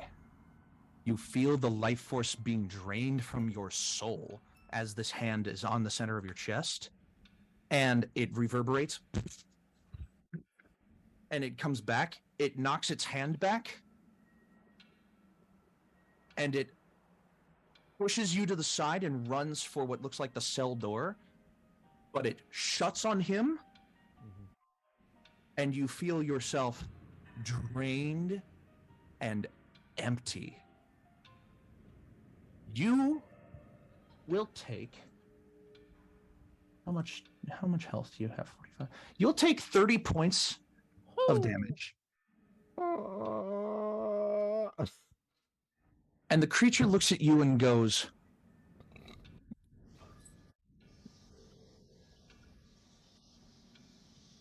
What's that noise, Dippy? Yeah, huh? it's not Is it not coming through? No, it's No, not. No, none I of was your waiting. sound effects No. have It's come like a, through. a low, deep, grumbling, like, and like Okay. throaty, like just noises of clicking and static as you Fine. feel yourself pulled not back towards a door, but by your shoulders up through the roof of the cell, Oh. and you come back to yourself. In your stupor, the gems have been discarded from your body. Fuck. Okay. Hey, how many people do you think it's going to take for us to carry this chest? Yeah, I'm putting the gems that are on the ground into the chest. So you put number 3, number 4. Yeah. Excuse me. You put number 3 and number 4. All 3 of the gems that Zog was holding are on the ground, and if you collect them, Mm-hmm. all right. I Are would you like- okay? Zog, you feel fucking awful. Oh, yeah, I'm great. I'm going to hand you a water skin and tell you take it easy. Mhm. Just, No, I'm good. I'm good. Let's get this chest up. Let's get the fuck and out of here. I think look color- you dead The in color the has eye. been drained I'm gonna Yeah. cast Cure Wounds Oh, I couldn't And look like at shit the right now. second level. And I'm Alright. also gonna cast Healing Word. I Healing cast word and counter cure. spell. No. No. Oh my God. Jesus. No. You get 9 from me. 9 health Yeah. points. And let's see what you get. You get 7 for me. 16 hit points come back to you. Yeah, Zog's just Quinlan, I think me and you can carry this chest, right? I would like to remind you Not me. all that we are here on a mission. I think Yes. this was our mission. No. There's one more thing in that room though. Oh, What's in there, Willow? It's I heard. a wardrobe. Okay. And you all look to the secret hole at the entrance of the secret room. I answer the phone. Hello. Hello? City Morgue, you kill him, we chill him.